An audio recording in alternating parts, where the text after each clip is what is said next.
Hello students, now we are going to start actual physics. अभी तक आप लोगों ने मैथमेटिकल टूल्स पढ़े हैं। मैथमेटिकल टूल्स में आपने वो मैथ्स पढ़ा है जो कि हम फिजिक्स में आने वाले चैप्टर्स में अप्लाई करने वाले हैं।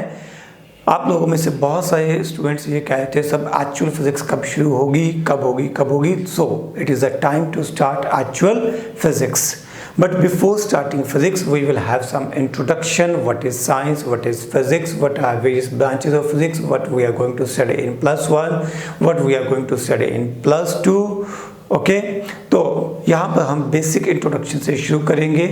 I will start with science. Science is a word that comes from Latin word सेंटिया. सेंटिया word का जो मीनिंग होता है टू नो, जानना, समझना. यानी कि हम लोग यहाँ पर साइंस का मतलब समझना, जानना, किसी नॉलेज को, किसी कंसेप्ट, किसी टॉपिक, किसी फिनोमिना को अच्छे से समझना ही क्या है, हमारे पास साइंस है. इसके साथ मिलते जुलते कुछ वर्ड्स हम लोग संस्कृत में यूज़ करते हैं, अरबिक में हम इल्म यूज़ करते हैं. इन सब का भी जो मीनिंग है वो नॉलेज, समझना, जानना ही है.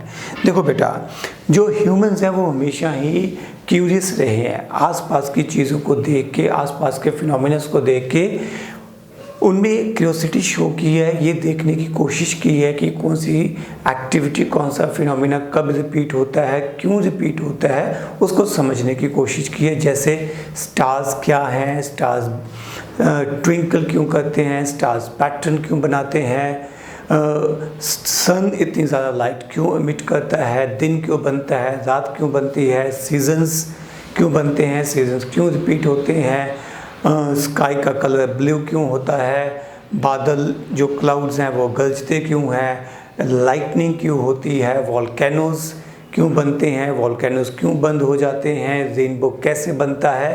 तो ह्यूमंस हमेशा आसपास के फिनोमिनास को ऑब्जर्व करते रहे हैं, उनके बारे में समझने की कोशिश करते रहे हैं. उस समझने की वजह से ही, उस कोशिश की वजह से ही हम लोगों ने आज इतनी नॉलेज एक्वायर कर ली है. आज ह्यूमंस ने इतनी ज़्यादा तरक्की कर ली है.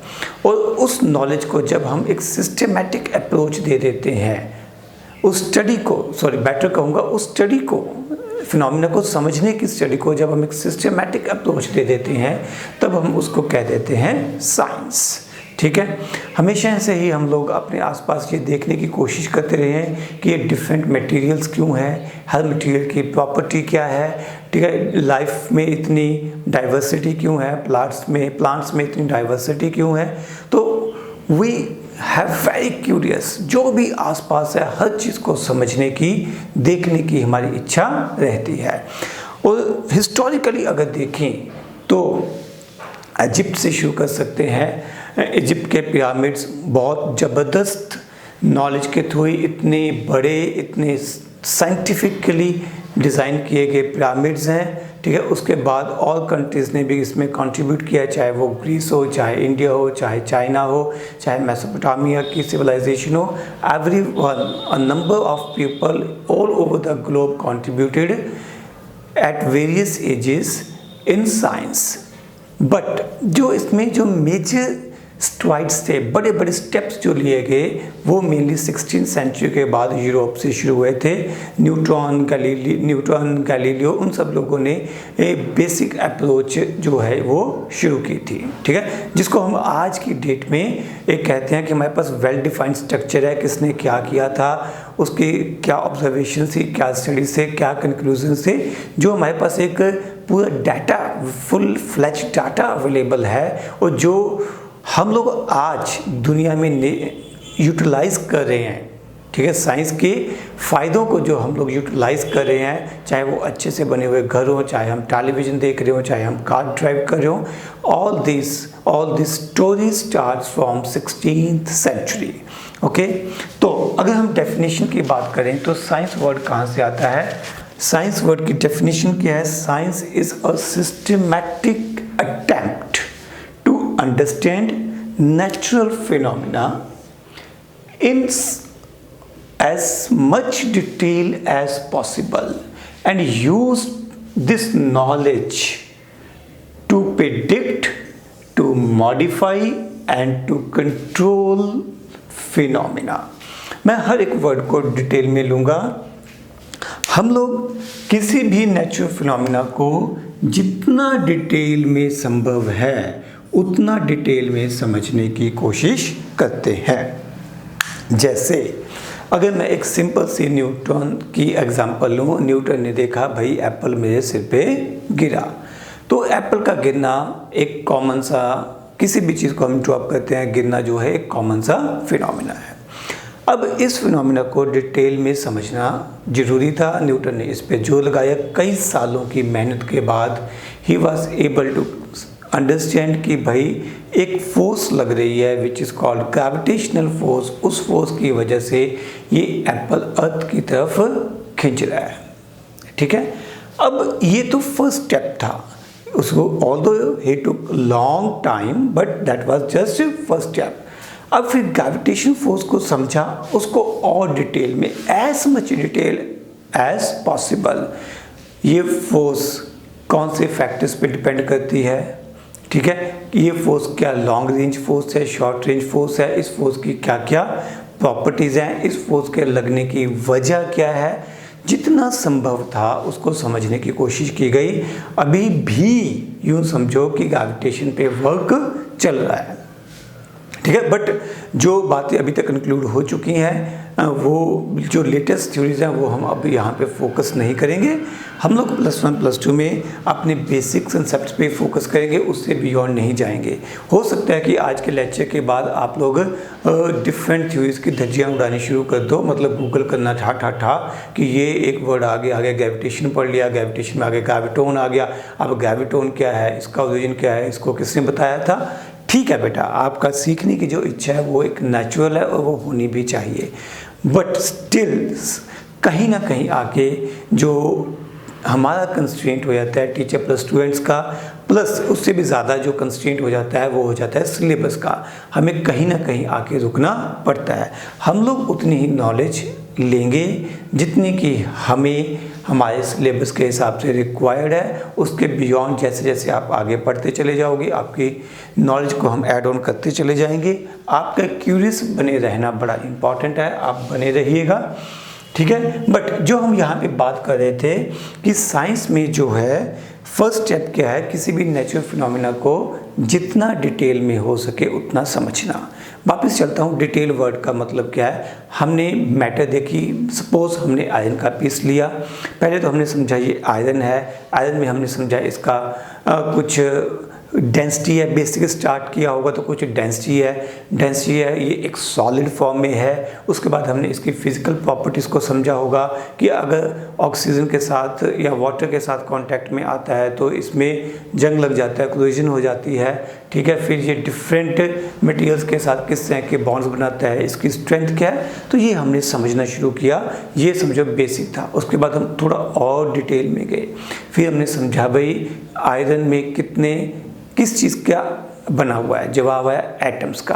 फिर हमने ये समझा कि एटम्स का स्ट्रक्चर क्या है, और डिटेल में चले गए एटम्स कैसे अरेंज हैं। फिर हमने ये देखा कि जब हम आयरन को किसी और मटेरियल के साथ रिएक्ट करवाते हैं तो उसके स्ट्रक्चर के ऊपर क्या फ़र्क पड़ता है।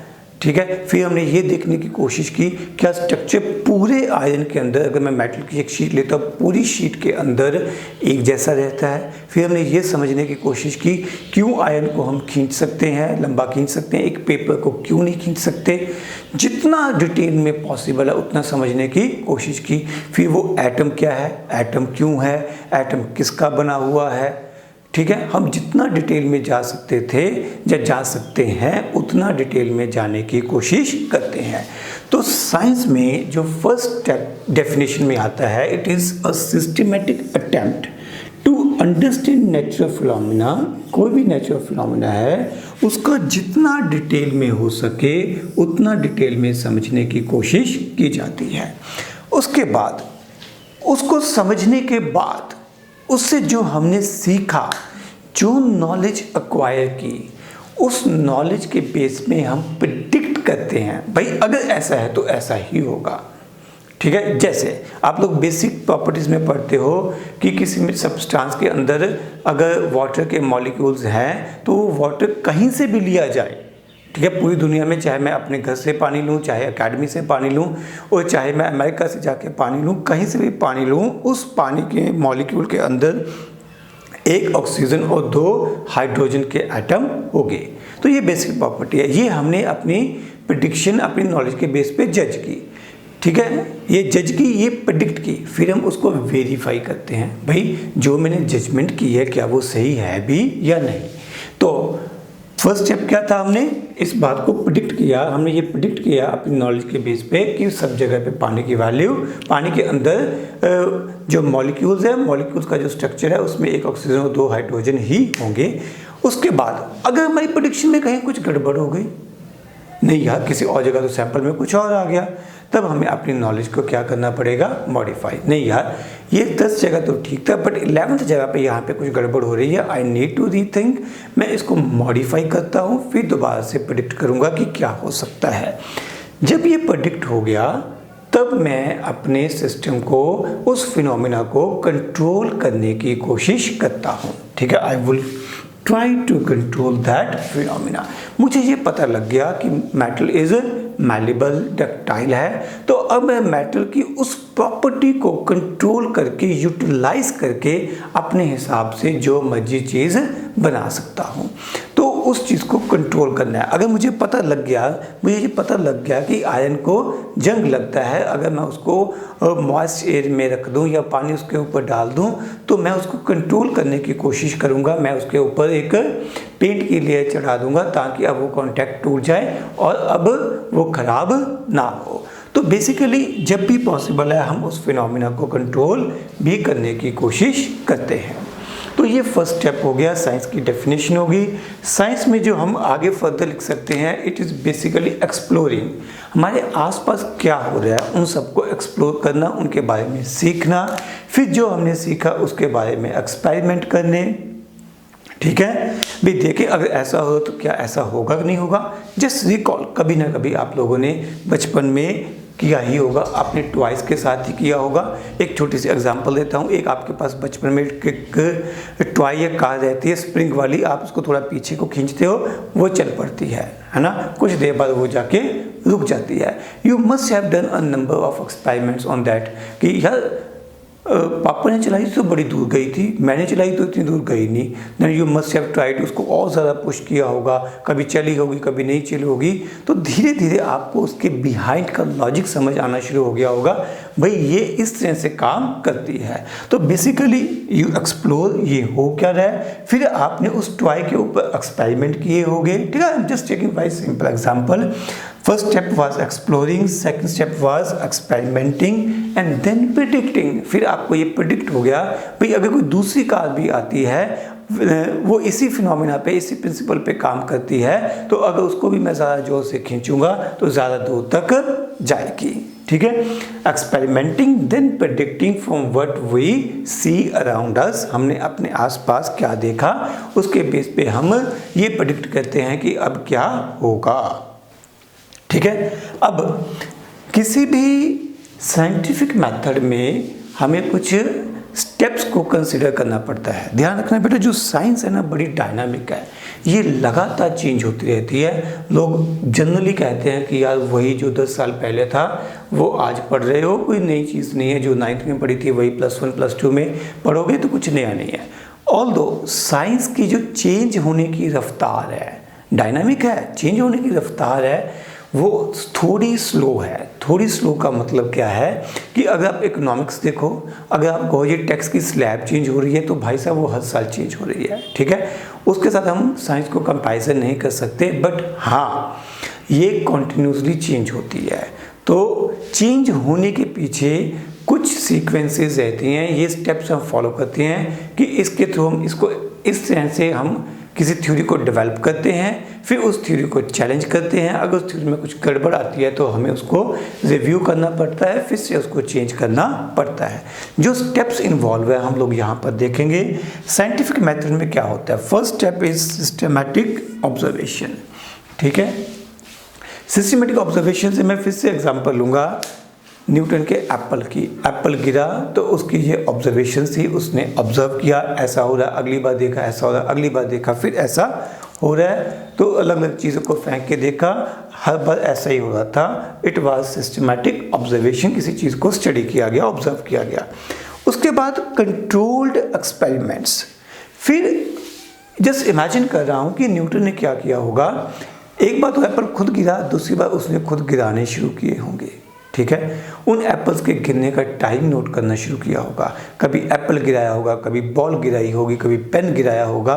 तो अलग अलग एक्सपेरिमेंट्स किए होंगे, अलग अलग हाइट से, अलग अलग ऑब्जेक्ट्स के साथ, अलग अलग जगह पे, ठीक है, एक्सपेरिमेंट्स किए होंगे। That are called controlled experiments, ठीक है। हम कुछ कंडीशंस को कंस्ट्रेंट कर सकते हैं। जैसे अगर मुझे एप्पल को गिराना है तो मैं तूफान के टाइम पे एप्पल को नहीं गिराऊंगा, ठीक है। I just want to study apple in normal conditions. यहाँ पे हवा चल रही है, वहाँ पे उस दिन एप्पल को गिराऊंगा नहीं।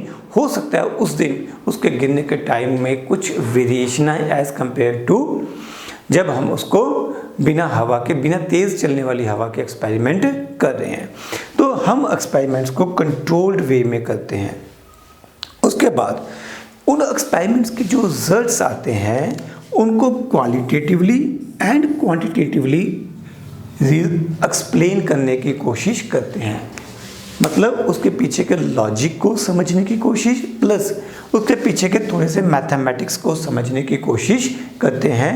Qualitative and quantitative. क्वांटिटेटिव है मेजरमेंट, क्वांटिटी के साथ लिंक है। क्वालिटेटिव है कंसेप्चुअली हमें एक्सप्लेन करना है, मैथमेटिक्स उसमें इन्वॉल्व नहीं करना है। तो उसके थ्रू हम जो एक्सपेरिमेंट्स के रिजल्ट्स आए उनको एक्सप्लेन करने की कोशिश करते हैं। फिर उन एक्सप्लेनेशन के बेस के ऊपर हम एक मैथमेटिकल मॉडल बनाते हैं। We design a mathematical model कि ये फॉर्मूला इसमें फिट कर दो तो मैं इस पूरे के पूरे फिनोमिना को एक्सप्लेन कर सकता हूँ। जैसे एग्जैक्टली न्यूटन ने जो किया था, न्यूटन ने न्यूटन्स लॉ ऑफ ग्रेविटेशन दिया था, F = G m1m2/r²। तो ये इसका एक मैथमेटिकल मॉडल था। भाई ये है मैथमेटिकल मॉडल, मैथमेटिकल रीजनिंग। इस फॉर्मूले को फॉलो करते हुए जो एप्पल है नीचे गिर रहा है। और फिर उसने कहा भाई ऐसा नहीं है कि ग्रेविटेशनल फोर्स सिर्फ एप्पल और अर्थ के बीच में लग रही है, सब जगह ये प्रेजेंट है, ठीक है। उसने प्रेडिक्ट किया कि अगर मेरी बात सही है, अगर सच में ग्रेविटेशनल फोर्स एक्ट कर रही है तो पक्का से पूरी दुनिया में, पूरे यूनिवर्स में इसका होना, इसकी प्रेजेंस होना लाजमी है। अर्थ का सन के अराउंड रिवॉल्व करना, सन और गैलेक्सीज का आपस में जो घूमना है, सन का गैलेक्सीज के अंदर घूमना, गैलेक्सीज का मूव करना, all these should be explained on the basis of gravitation या लॉ ऑफ ग्रेविटेशन, ठीक है। एंड अगर तो उसकी प्रेडिक्शन सही है तो जब हम एक्सपेरिमेंटली उस प्रेडिक्शन को वेरीफाई करेंगे तो वो जस्टिफाई हो जाएगी। I explain in a big detail. मान लो कि ग्रेविटेशन लॉ के बेस के ऊपर हम ये प्रेडिक्ट करते हैं कि अर्थ को सन के अराउंड घूमने के लिए इतना टाइम चाहिए, ठीक है। प्रेडिक्शन, ये था हमारी प्रेडिक्शन। हमने ये प्रेडिक्ट किया कि अर्थ सन के अराउंड ग्रेविटेशनल फोर्स की वजह से घूम रही है, यानी कि अर्थ को घूमने के लिए नेसेसरी सेंटीमीटर फोर्स जो है that is provided by gravitational force. फिर उस मैथमेटिकल मॉडल में इसको फिट किया and we calculated, we predicted that time required to complete one revolution by earth around sun is 365.25 days, ठीक है। फिर हमने इसको वेरीफाई किया, एक्चुअल में कैलकुलेट करके देखा, एक्सपेरिमेंटली ये कैलकुलेट करके देखा क्या सच में अर्थ को घूमने में इतना टाइम लगता है। अगर ये बात सही है, हमने इसको वेरीफाई किया तो हमारी थ्योरी पास हो गई। अगर इसमें कहीं कुछ गड़बड़ हो गई तो हमारी थ्योरी फेल्स हो जाएगी। जहाँ तो थ्योरी पास हो जाएगी, यहाँ थ्योरी फेल हो जाएगी। बट थ्योरी का पास होना या फेल होना इस बात पे डिपेंड करेगा कि जो वो थ्योरी प्रेडिक्ट करती है क्या वो एक्चुअल में होता भी है या नहीं। देखो ऐसा नहीं हो सकता कि हर एक नेचुरल फिनोमिना को एक्सप्लेन करने के लिए हम एक अलग थ्योरी बना दें, कभी नहीं होता। We needs only few basic laws, और उन बेसिक लॉज के ऊपर कई सौ कई हज़ार फिनोमिना जो हैं, रिलेटेड फिनोमिना जो हैं, that must be predicted and must be explained, ठीक है। अगर हम उसको कर पा रहे हैं तो हमारी थ्योरी पास है, अदरवाइज हमारी थ्योरी फेल है। जैसे मैंने अभी शुरू में कहा था कि जो साइंस है बड़ी डायनामिक है। इसकी मैं एक एग्जांपल लेता हूँ। शुरू में चलती थी theory geocentric theory. Geocentric theory ये मान के चलती थी कि geo means earth is centre of the universe and all other heavenly bodies revolve around earth. Sun भी अर्थ के अराउंड घूमता है, बाकी प्लैनेट्स भी अर्थ के अराउंड घूमते हैं। और सन को तो हम बड़ी आसानी से जज कर सकते हैं। हम कहते हैं कि सुबह सन इस डायरेक्शन में था, ईस्ट में था, शाम होते होते वो कहाँ चला गया, वेस्ट में चला गया। तो वी जस्ट जज कि हाँ भी देखने में तो यही लगता है कि सन घूम के दूसरी तरफ जा रहा है। तो शुरू में यही थ्योरी मानी जाती थी कि earth is centre and sun is revolving around earth. But बाद में कुछ एक्सपेरिमेंटल डाटा कलेक्ट किया गया, ठीक है, टाइको शायद नाम था, उन लोगों ने साइंटिफिक डाटा कलेक्ट किया। उसके बेस पे ये बात क्लियर होनी शुरू हो गई कि ऐसा तो नहीं है कि अर्थ के अराउंड सन घूमता है, बल्कि होना क्या चाहिए, सन के अराउंड अर्थ घूमनी चाहिए, ठीक है। फिर जो थ्योरी डेवलप हुई उसमें ये कहा गया कि ठीक है कि सन के अराउंड चीज़ें घूम रही हैं, बट सन के अराउंड घूमने वाले जो भी प्लैनेट्स हैं उनका पाथ सर्कुलर है। बट लेटर ऑन केपलर ने डाटा को स्टडी किया और उसने कहा नहीं भाई, इनका सर्कुलर होना जरूरी नहीं है। बेटर वर्ड क्या है कि प्लैनेट्स सन के अराउंड एलिप्टिकल पाथ में घूम रहे हैं। और एलिप्टिकल पाथ अगर अज्यूम करके चलते हैं तो जो एक्सपेरिमेंटल डाटा है उसको मच बेटर वे से एक्सप्लेन किया जा सकता है। डाटा को भी एक्सप्लेन किया जा सकता है, उसको क्वालिटेटिव एंड क्वांटिटेटिवली दोनों तरीकों से बेहतर ढंग से रीजनिंग दी जा सकती है, एक्सप्लेन किया जा सकता है। और इस बेस पे अगर हम फर्दर प्रेडिक्शंस करते हैं, फर्दर प्रेडिक्शंस का मतलब है कि मान लो आज की डेट में हम कोई आर्टिफिशियल सैटेलाइट भी लॉन्च करते हैं, तब भी वो एलिप्टिकल ऑर्बिट में ही घूमता है। तो केपलर की जो प्रेडिक्शन थी from circular orbit to elliptical orbit, that was falsification of a previous theory and acceptance of a new theory, means there is dynamics of science। यहाँ पर साइंस चेंज होती नजर आ रही है। ठीक ऐसे ही हमने आज तक जो पढ़ी है न्यूटोनियन मैकेनिक्स पढ़ी है, न्यूटन्स की थ्योरी पढ़ी है, हमने Newton's 3 laws of motion, first law, second law, third law सब पढ़ रखा है, ठीक है। तो जब न्यूटन ने ये स्टोरीज शुरू की थी इट वाज 100% एक्सेप्टेड, कोई शक ही नहीं था। बट लेटर में ये पढ़ा गया या समझा गया कि न्यूटन की जो थ्योरीज हैं वो बड़े ऑब्जेक्ट्स के लिए, हमारी आम जिंदगी में देखने वाले ऑब्जेक्ट्स के बिहेवियर को तो या नेचुरल फिनोमिना को तो अच्छे से एक्सप्लेन करती हैं।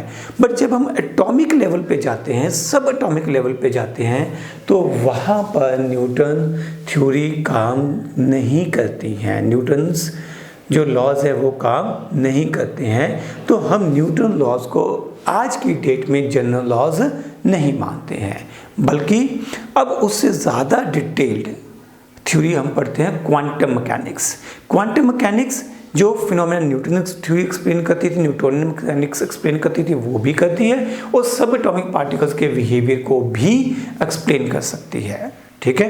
तो यूँ समझ लो कि आज की डेट में हम लोग न्यूटोनियन मैकेनिक्स की जगह क्वांटम मैकेनिक्स को बेहतर मानते हैं, उसको ओवरऑल जनरल बिहेवियर मानते हैं to explain each and everything, ठीक है। बट यहाँ पे एक बात क्लियर कर दूँ, अब जैसे ही मैंने क्वांटम मैकेनिक्स वर्ड यूज़ किया, क्वांटम मैकेनिक्स की बुक्स मत उठा लेना, ठीक है। क्वांटम मैकेनिक्स हमारे सिलेबस में रत्ती भर भी नहीं है। +1 +2 तक हम अभी भी न्यूटोनियन मैकेनिक्स ही पढ़ेंगे, हम अभी भी बड़े साइज के डे टू डे लाइफ वाले ऑब्जेक्ट्स को ही स्टडी करेंगे। सब एटॉमिक पार्टिकल्स के बिहेवियर को +2 तक सिलेबस में नहीं रखा गया है, ठीक है। तो यहाँ पर मैं जो समझाना चाहता हूँ कि थ्योरीज लगातार चेंज होती रहती हैं, ठीक है। जो थ्योरी फॉल्स हो गई, गलत हो गई, उसको फिर से रिव्यू करना पड़ेगा, रिव्यू करके फिर से नई थ्योरी बन जाएगी। एक और एग्जांपल लेते हैं। आप लोगों ने केमिस्ट्री में पढ़ा होगा डिफरेंट एटॉमिक मॉडल्स, जिसमें आपने पढ़ा होगा सबसे पहले प्लम पुडिंग मॉडल आया था एटम का, उसके बाद रदरफोर्ड ने अल्फा स्कैटरिंग एक्सपेरिमेंट किया। देखो कितनी इंटरेस्टिंग बातें हैं। अल्फा स्कैटरिंग एक्सपेरिमेंट के through experiment was in controlled form, yes. उस एक्सपेरिमेंट के थ्रू रदरफोर्ड ने जो रिजल्ट्स आए उसको क्वालिटेटिव एंड क्वांटिटेटिवली एक्सप्लेन किया और उसके लिए एक मैथमेटिकल मॉडल बनाया। उसने ये कहा कि इलेक्ट्रॉन्स को न्यूक्लियस के अराउंड घूमने के लिए क्या चाहिए, centimetre force and electrostatic force of attraction between electron and nucleus provide necessary centimetre force. ठीक है, तो उसने ये मैथमेटिकल मॉडल पेश किया और उस मैथमेटिकल मॉडल के बेस पे बाकी एटम्स के लिए भी उसने जज किया होगा कि हर एटम में ऐसा होता है, अगर इलेक्ट्रॉन ऐसे घूम रहे हैं तो एटम को इस तरह से बिहेव करना चाहिए। बट जब रदरफोर्ड की इन बातों को एक्सपेरिमेंटल डाटा के बेस के ऊपर जज किया गया तो कई जगह पे वो धराशायी हो गई, मतलब जो वैल्यू प्रेडिक्ट की गई वो जस्टिफाई नहीं हो पाई। जैसे एक पॉइंट उसमें आता है रदरफोर्ड थ्योरी में कि इलेक्ट्रॉन न्यूक्लियस के अराउंड घूम रहा है। रदरफोर्ड ने ये बिल्कुल मेंशन नहीं किया था कि इलेक्ट्रॉन किस ऑर्बिट में घूम रहा है।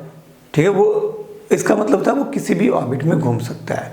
जब हम इसको डिटेल में देखते हैं, अभी मैं जाऊंगा नहीं ज़्यादा डिटेल में, जब डिटेल में देखते हैं तो ये एस्टिमेट किया जाता है कि वो इलेक्ट्रॉन या वो एटम किसी भी वेवलेंथ वाली एनर्जी को एमिट करना चाहिए। बट जब हम लोग हाइड्रोजन एटम के स्पेक्ट्रम को स्टडी करते हैं तो हमें पता चलता है कि हाइड्रोजन एटम में हर एक वेवलेंथ वाली लाइट एमिट नहीं होती है। रदरफोर्ड की प्रेडिक्शन ये थी भाई हर एक वेवलेंथ वाली लाइट एमिट हो सकती है। बट जब इस थ्योरी को वेरीफाई करने का टाइम आया कि कौन से एक्सपेरिमेंट में प्रेडिक्ट किया और उसको वेरीफाई करने का टाइम आया इन हाइड्रोजन स्पेक्ट्रम, तो इस थ्योरी की धज्जियां उड़ गई। बहुत सारे ऐसे एक्सपेरिमेंटल ऑब्जर्वेशंस बाहर आए जिनके बेस पे हम ये कह सकते थे Rutherford model is not sufficient. हाँ, उस मॉडल में जो एक चीज़ हमें मिलके एक्चुअल में बाहर आई थी वो ये जरूर थी कि पूरे का पूरा mass, maximum mass is concentrated at centre, बड़ी थोड़ी सी जगह में फोकस है जिसको हम तब भी और आज भी न्यूक्लियस ही कहते हैं। ठीक है, बट बाकी सारा चीज़ जो थी, बाकी सारी कहानी थी वो रदरफोर्ड अच्छे से एक्सप्लेन नहीं कर पाया। फिर बोहर ने अपना एटॉमिक मॉडल पेश किया। बोहर ने अपने मॉडल को पेश किया और उस मॉडल के बेस पे उसने एक मैथमेटिकल रीजनिंग बनाई। उसने एक नई लाइन ऐड की, only those orbits are permitted in which angular momentum is integral multiple of h/2π। आपने ये पढ़ रखा होगा केमिस्ट्री में। तो उस मॉडल के बेस के ऊपर उसने हाइड्रोजन एटम के स्पेक्ट्रम को पूरी तरह से एक्सप्लेन कर दिया। तो ठीक है भाई, उसने एक लॉ को, फिनोमेना को एक्सप्लेन किया। बट फिर से जब साइंस ने और तरक्की की, उस हाइड्रोजन एटम के स्पेक्ट्रम को स्टडी करने के लिए और बढ़िया अच्छी हाई रेजोल्यूशन वाली डिवाइसेस आ गई, तब उसमें भी कुछ कमियां नज़र आनी शुरू हो गई। मोरओवर हाइड्रोजन एटम का स्पेक्ट्रम बोहर एटॉमिक मॉडल अच्छे से एक्सप्लेन करता था, बट बोहर एटॉमिक मॉडल उन एटम्स के स्पेक्ट्रम को एक्सप्लेन अच्छे से नहीं कर पाता था जिनमें नंबर ऑफ इलेक्ट्रॉन्स की गिनती 1 से ज़्यादा है। तो कहीं ना कहीं पे बोहर एटॉमिक मॉडल में भी कुछ ना कुछ कमियां थी। अब उसके बाद ऑर्बिटल थ्योरीज आ गई जो कि आप अभी +1 +2 में पढ़ोगे। तो they are the number of theories only on atomic models. एक के बाद एक थ्योरी आती चली गई। आने की वजह क्या थी, एक पहली थ्योरी में कुछ कमियां थी, उसको मॉडिफाई करने के लिए दूसरी थ्योरी आई, दूसरी थ्योरी में कुछ कमियां बाद में मिली। ठीक है, तो फिर उसमें उन कमियों को दूर किया गया। एक बात समझो, ऐसा नहीं होता कि एक थ्योरी आई और आते ही एकदम से एक्सेप्ट हो गई, नहीं। किसी भी साइंटिफिक मेथड में अगर कोई बंदा, कोई साइंटिस्ट थ्योरी प्रेजेंट करता है तो उस थ्योरी को एक डिबेट के थ्रू पास होना पड़ता है। बहुत सारे साइंटिस्ट उसके ऊपर डिबेट करते हैं, बहुत सारे एक्सपेरिमेंट्स उसके ऊपर किए जाते हैं और वो एक्सपेरिमेंट्स कंफर्म करते हैं कि ये थ्योरी सही होगी या गलत होगी, एक्सेप्टेबल होगी या एक्सेप्टेबल नहीं होगी। ठीक है, चलिए अब ऐसे ही जब एटम को डिटेल में स्टडी किया गया तो उसमें हम बात कर रहे थे, न्यूक्लियस आ गया। अब न्यूक्लियस के अंदर प्रोटॉन और न्यूट्रॉन्स की डिस्कवरी और डिटेल में जाके चली गई। ओके, अब हम बात करेंगे नेचुरल साइंस। नेचुरल साइंस को हम लोग बेटा फिजिक्स, केमिस्ट्री, बायो के आप फर्दर पार्ट बॉटनी, जूलॉजी ले सकते हो। इनफैक्ट हम लोग मैथ्स को भी इसमें फिट करते हैं, यानी कि हम लोग नेचुरल साइंस में मैथ, फिजिक्स, केमिस्ट्री, बायो सब कंसिडर कर सकते हैं। मैथ इज़ मोस्ट फंडामेंटल, ठीक है, इसको किसी चीज़ की ज़रूरत नहीं है, ये नेचर के बेसिक लॉज हैं। तो बट उसके बाद after maths we discuss physics, most fundamental. After maths it comes physics. Physics word कहाँ से आया है? Physics words come from the Greek word meaning nature, ठीक है। फ्यूसिस यहाँ पे लिखना रह गया, जिसका मतलब होता है नेचर। तो बेसिकली फिजिक्स वो ब्रांच है, साइंस की वो ब्रांच है जिसमें हम नेचर के बारे में समझने की कोशिश करेंगे, इसको थोड़ा और एक्यूरेट करेंगे आगे जाके। और संस्कृत में इसका मतलब है भौतिकी। भौतिकी का मतलब क्या होता है? Study of physical world. भौतिक मतलब फिजिकल है, तो फिजिकल वर्ल्ड को समझना, उसको स्टडी करना, यही हमारी फिजिक्स है, ठीक है।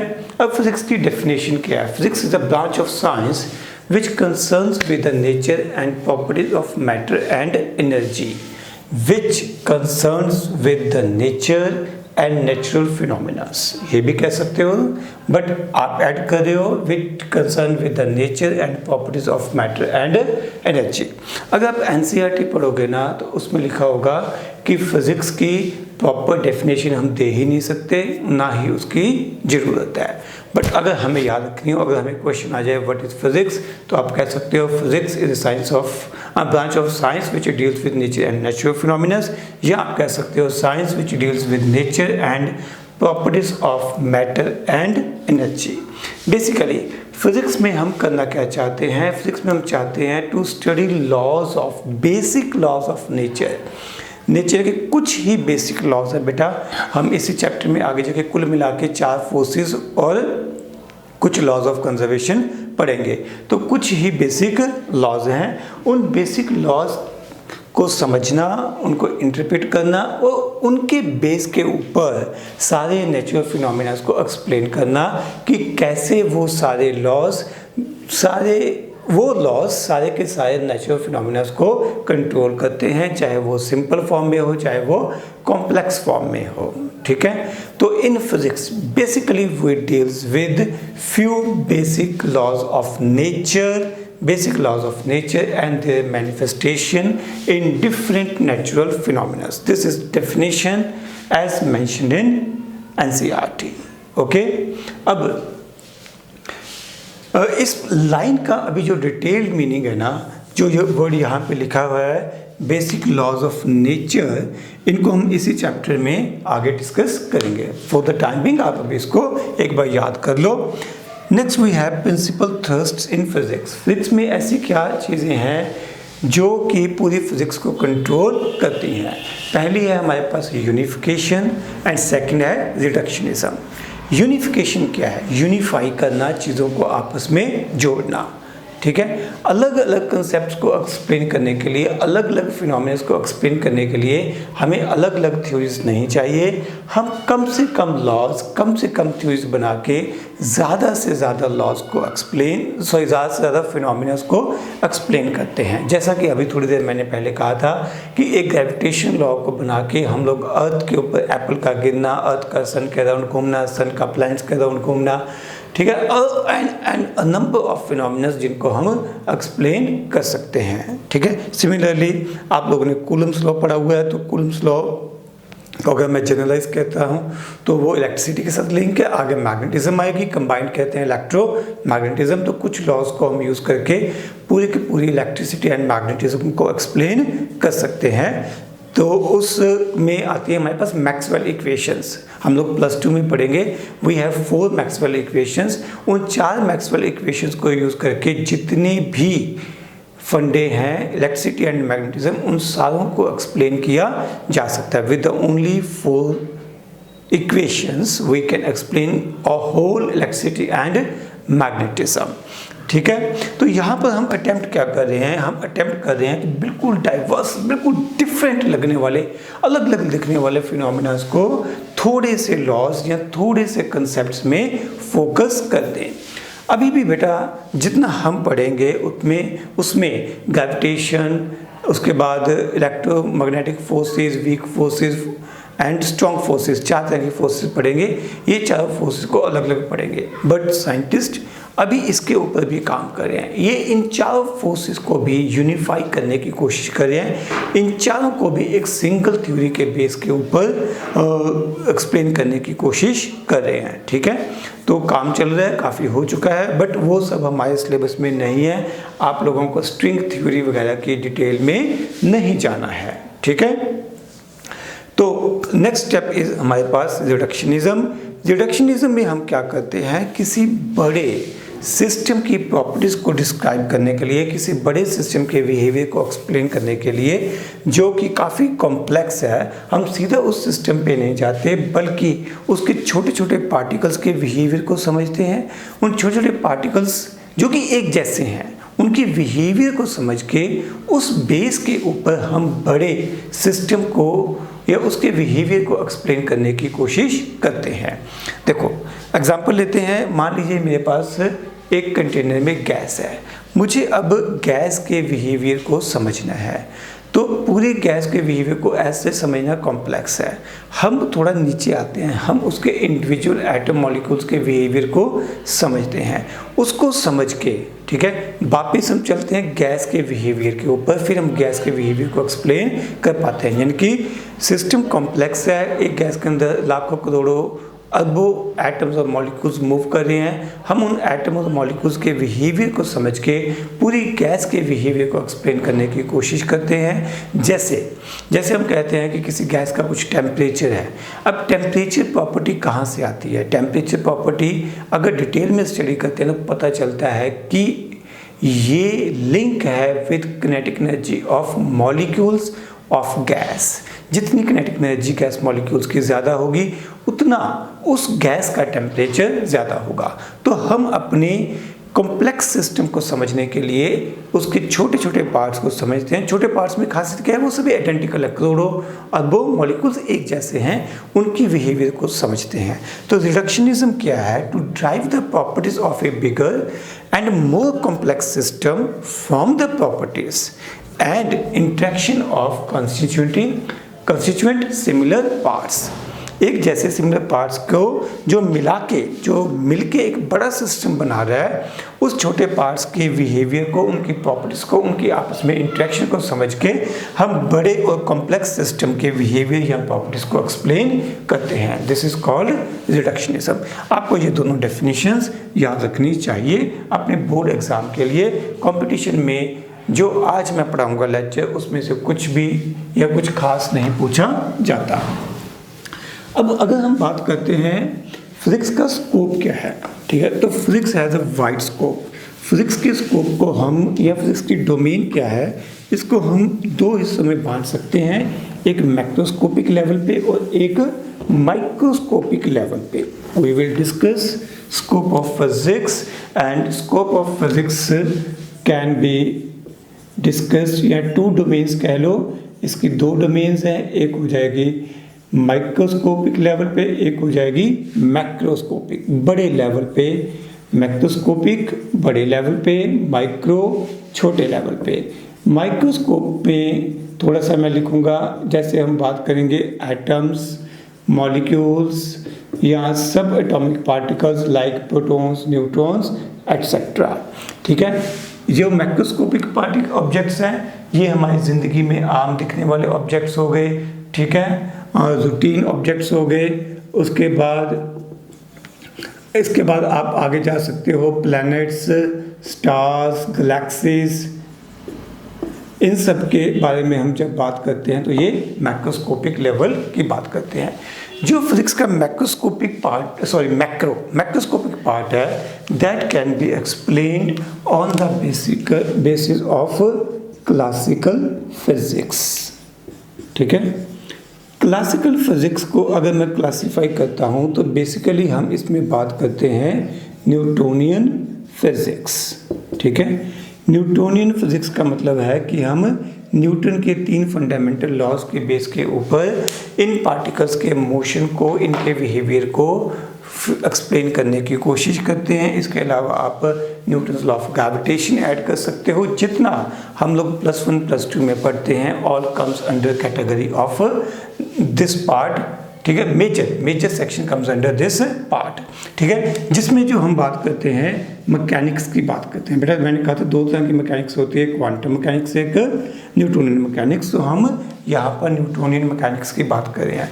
हमारे +1 का मेजर सेक्शन इसी न्यूटोनियन मैकेनिक्स के अंदर आता है।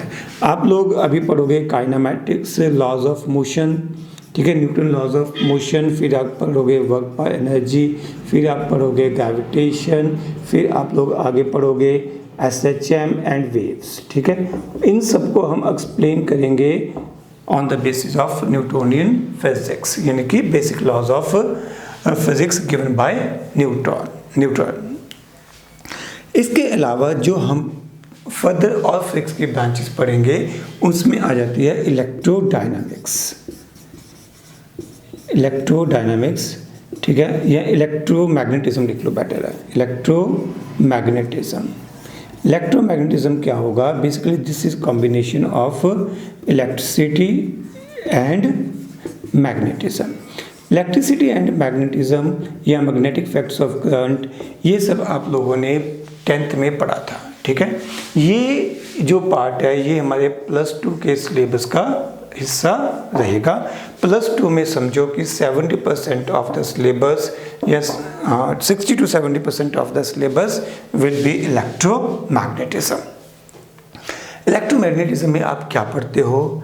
2 चार्जेस के बीच में कितनी फोर्स है, चार्ज एक दूसरे के ऊपर क्यों फोर्स, कैसे फोर्स एक्सर्ट करते हैं, इलेक्ट्रिक फील्ड क्या है, इलेक्ट्रोस्टैटिक पोटेंशियल क्या है, पोटेंशियल एनर्जी क्या है, करंट क्या है, मैग्नेटिक इफेक्ट्स ऑफ करंट। एक मूव करता हुआ चार्ज मैग्नेटिक फील्ड पैदा करता है, वायर में से करंट फ्लो कर रहा है तो वो मैग्नेटिक फील्ड पैदा करता है। 2 करंट कहीं वायर्स आपस में कैसे इंटरेक्ट करती हैं, ठीक है। उसके बाद आप लोग फैन कैसे घूमता है, एसी जनरेटर क्या होता है, एसी डायनमो या जनरेटर एक ही बात होगी, एसी मोटर क्या होती है, तो अपना ट्रांसफार्मर क्या है, इसका वर्किंग प्रिंसिपल क्या है। इलेक्ट्रिसिटी एंड मैग्नेटिज्म के साथ लिंक जो भी कंसेप्ट्स हैं हम लोग इसके अंडर पढ़ते हैं, ठीक है। तो इन सारों को एक्सप्लेन करने के लिए मैक्सवेल की 4 इक्वेशंस चाहिए होती हैं जो कि हम +2 में पढ़ेंगे। न्यूटोनियन मैकेनिक्स में आप लोग मैंने बात कर ली है। इसके बाद हमारे पास अगली ब्रांच आती है ऑप्टिक्स। ऑप्टिक्स फिजिक्स की वो ब्रांच है जिसमें हम लोग डील करते हैं लाइट के साथ। एक्चुअली इसकी भी फर्दर 2 ब्रांचेस होती हैं, ray optics and wave optics, ठीक है। रे ऑप्टिक्स आप लोगों ने 10th में पढ़ रखी है, रिफ्लेक्शन, रिफ्रैक्शन, है ना। उसके बाद आपने उसमें ऑप्टिकल इंस्ट्रूमेंट्स भी पढ़े होंगे, टेलीस्कोप, माइक्रोस्कोप, ठीक है, टोटल इंटरनल रिफ्लेक्शन वगैरह वगैरह, नंबर ऑफ फिनोमिनस जो कि आप रे ऑप्टिक्स में पढ़ते हो। उसके बाद आती है wave optics. Wave optics physics की वो ब्रांच है जिसमें हम लोग लाइट के वेव बिहेवियर को, वेव नेचर को जस्टिफाई करने, वेव बिहेवियर को समझने की कोशिश करते हैं। बहुत सारी सिचुएशंस ऐसी होती हैं यहाँ पर लाइट वेव की तरह बिहेव करती है, ठीक है। खैर ये सब डिटेल्स हम लोग अभी +2 में पढ़ेंगे, मैं इसमें ज़्यादा डिटेल में नहीं जाऊँगा। This is also your part of 10+2। इसके बाद हमारे पास आ जाता है हीट एंड थर्मोडायनामिक्स। ये आ गया हीट एंड थर्मोडायनामिक्स। जो मैंने अभी रिडक्शनिज्म की बात की थी वही है। हीट एंड थर्मोडायनामिक्स में हम किसी गैस की इंटरनल एनर्जी, उसकी एंट्रोपी, एंथैल्पी, ठीक है, heat engines, efficiency of heat engine, ये सब, प्रेशर, टेम्परेचर, वॉल्यूम, ये सब पढ़ेंगे। इसके अलावा बल्क प्रॉपर्टीज़ ऑफ मैटर भी हमारे पास आएगा, बल्क प्रॉपर्टीज़ ऑफ मैटर। तो इसमें हम, चलो अभी क्या बताना, बल्क प्रॉपर्टीज़, इसमें हम मैटर की वेरियस प्रॉपर्टीज़ को पढ़ेंगे, जैसे कि हम इसमें elasticity, pressure, viscosity, surface tension, ये सब पढ़ेंगे। Both of this 2 will be part of 10+1। मैं थोड़ा सा अपनी डिस्कशन से डाइवर्ट कर गया था। मुझे तो बताना था कि मैक्रोस्कोपिक डोमेन क्या है। माइक्रोस्कोपिक डोमेन में हम लोग बेसिकली कह के चलो कि हम लोग क्लासिकल फिज़िक्स को डील करते हैं। क्लासिकल फिज़िक्स में न्यूटोनियन फिज़िक्स हो गई है। उसके अलावा आप लोग इसको क्लासिफाई करना चाहो तो इलेक्ट्रोमैग्नेटिज्म, ऑप्टिक्स और हीट एंड थर्मोडायनेमिक्स में क्लासिफाई कर सकते हो। ठीक है, हीट एंड थर्मोडायनेमिक्स में क्लासिफाई कर सकते हो। जब हम माइक्रोस्कोपिक डोमेन की बात करते हैं तो हम एटम्स के बारे में बात करते हैं। जैसे आप लोग बहुत से atomic model, Rutherford alpha scattering experiment पढ़ते हो। ठीक है, डिफरेंट एटॉमिक मॉडल्स मींस उसके अलावा आप लोग nucleus, discovery of proton, discovery of neutron, nuclear reactions, एक न्यूक्लियस का साइज़ क्या है, न्यूक्लियस के अंदर जो न्यूक्लियॉन्स हैं, combined name of proton and neutrons, एक दूसरे के ऊपर कैसे फोर्स एग्जर्ट करते हैं, कौन सी फोर्स एग्जर्ट करते हैं, उन फोर्सेस की प्रॉपर्टीज़ क्या है, रेडियो एक्टिविटी क्या है, इन सब को हम लोग इस माइक्रोस्कोपिक पार्ट में समझने की कोशिश करेंगे। That will be also your part of +2 syllabus. ठीक है, अब अगर मैं इन टर्म्स ऑफ साइज बात करूं तो भी फिज़िक्स का स्कोप बहुत ज़्यादा है। अगर मैं फिज़िक्स में या इन जनरल नेचर में 3 फंडामेंटल क्वांटिटीज़ लेके चलूँ, मास, लेंथ एंड टाइम। ठीक है, अभी और बहुत डिटेल में पढ़ेंगे, बट अगर सिर्फ मास, लेंथ एंड टाइम की टर्म्स में बात करूँ तो सब मास, लेंथ एंड टाइम, तो मैं ये कह सकता हूँ सबसे कम मास किस चीज़ का है, of the order of 10⁻30 kg मैंने इलेक्ट्रॉन का मास लिया है। अगर लेंथ की बात करूं तो न्यूक्लियस का साइज़ बहुत छोटा होता है। न्यूक्लियस के अंदर अगर मैं सब एटॉमिक पार्टिकल्स भी देख लूं तो this is of the order of this much, सबसे कम लेंथ इस रेंज में, इस ऑर्डर में आ जाएगी। अगर टाइम की बात करूं तो न्यूक्लियस में से लाइट को निकलने में कितना टाइम लगता है, it is of the order of 22, 23, जो मर्जी लिख लो, 23 लिख लो, दिस मच। तो ये सबसे कम मास, सबसे कम लेंथ और सबसे कम टाइम है। सबसे ज़्यादा मास अगर मैं बात करूं पूरे यूनिवर्स का मास है। पूरे यूनिवर्स का जो मास होता है वो 10⁻55 kg का होता है। अगर मैं लेंथ की बात करता हूं तो पूरे यूनिवर्स की लेंथ जो है वो 10⁻26 मीटर, पूरे यूनिवर्स जितनी जगह में एक्सपेंड किया हुआ है दैट इज़ 10⁻26 मीटर। और लाइट को एक एंड से दूसरे एंड तक जाने में, या जब से यूनिवर्स बना है तब से अगर हम बात करें यूनिवर्स के बनने का टाइम, तो this is of the order of 10⁻18 second. तो दिस इज़ द रेंज जिसके अंदर फिजिक्स का स्कोप लाई करता है। देखो 10⁻30 kg से 10⁻55 kg तक, 10⁻15 मीटर से 10⁻26 मीटर तक, 10⁻23 सेकेंड से लेकर 10⁻18 सेकेंड तक, इस रेंज में फिज़िक्स का स्कोप लाई करता है। इन सब रेंज में जो कुछ भी आता है हम फिज़िक्स में इसके बारे में डिस्कस करते हैं। ओके, अब हम बात करेंगे फिज़िक्स एंड टेक्नोलॉजी कैसे लिंक है। यहाँ पर मैं कुछ एग्जांपल्स लूँगा। हमारे पास फर्स्ट केस है जिसमें टेक्नोलॉजी ने फिज़िक्स को डेवलप किया, टेक्नोलॉजी की वजह से फिज़िक्स ने ग्रो किया। ये एग्जांपल है थर्मोडायनामिक्स। थर्मोडायनामिक्स हमने अभी पढ़ी थी, ब्रांच ऑफ फिज़िक्स, जिसमें हम लोग डील करते हैं प्रेशर, वॉल्यूम, टेम्परेचर, यानी कि गैस या सब एटॉमिक पार्टिकल्स के बिहेवियर को स्टडी करते हैं। ठीक है, ये हम लोग +1 में डिटेल में पढ़ेंगे। बट इसका ओरिजिन कहाँ से हुआ था, जब 18th सेंचुरी में इंग्लैंड में इंडस्ट्रियल रेवोल्यूशन आई थी, तो उस समय जो हीट इंजन है, जो स्टीम हीट इंजन, जिसको हम एक्सटर्नल हीट इंजन भी कहते हैं, तो उस हीट इंजन को इम्प्रूव करने के लिए, उसको समझने के लिए, उसकी टेक्नोलॉजी को इम्प्रूव करने के लिए फिज़िक्स की ये ब्रांच डेवलप की गई थी। ठीक है, ज़्यादा डिटेल स्टडी तब की गई थी। उसके बाद अब कैसे फिज़िक्स ने कंट्रीब्यूट किया है टुवर्ड्स टेक्नोलॉजी, वायरलेस टेक्नोलॉजी। आज की डेट में हम जितने भी मोबाइल्स या कोई भी और वायरलेस टेक्नोलॉजी यूज़ कर रहे हैं, वाईफाई यूज़ कर रहे हैं, हम लोग ब्लूटूथ यूज़ कर रहे हैं, उन सब टेक्नोलॉजीज़ में कहीं ना कहीं हमारी इलेक्ट्रिसिटी एंड मैग्नेटिज्म की समझ काम करती है, इलेक्ट्रोमैग्नेटिक वेव्स की अंडरस्टैंडिंग बैकग्राउंड में काम कर रही होती है। तो जब हमने इलेक्ट्रिसिटी एंड मैग्नेटिज्म को डिटेल में समझा तब उससे ओरिजिनेट हुई वायरलेस टेक्नोलॉजी। सिमिलरली जब हमने सेमीकंडक्टर्स के बिहेवियर्स को समझा, सेमीकंडक्टर सिलिकॉन जर्मेनियम, इनके बिहेवियर को समझा, इनकी प्रॉपर्टीज़ को समझा, तब जाके टेक्नोलॉजिकली हम लोग सिलिकॉन चिप्स को जनरेट कर पाए, बना पाए। आज सिलिकॉन चिप समझो हमारी टेक्नोलॉजी का इंटीग्रेटेड पार्ट है। मोबाइल, टेलीविज़न, कैलकुलेटर, ठीक है, एनीथिंग यू थिंक ऑफ, कोई इलेक्ट्रिकल अप्लायंस है उसमें भी कहीं ना कहीं सिलिकॉन चिप काम कर रही होगी। आप रैम यूज़ करते हो, कंप्यूटर यूज़ करते हो, सब जगह पे सिलिकॉन चिप्स लगी हुई हैं। That is also from physics. Technology कहाँ से आई है? फिजिक्स से आई है।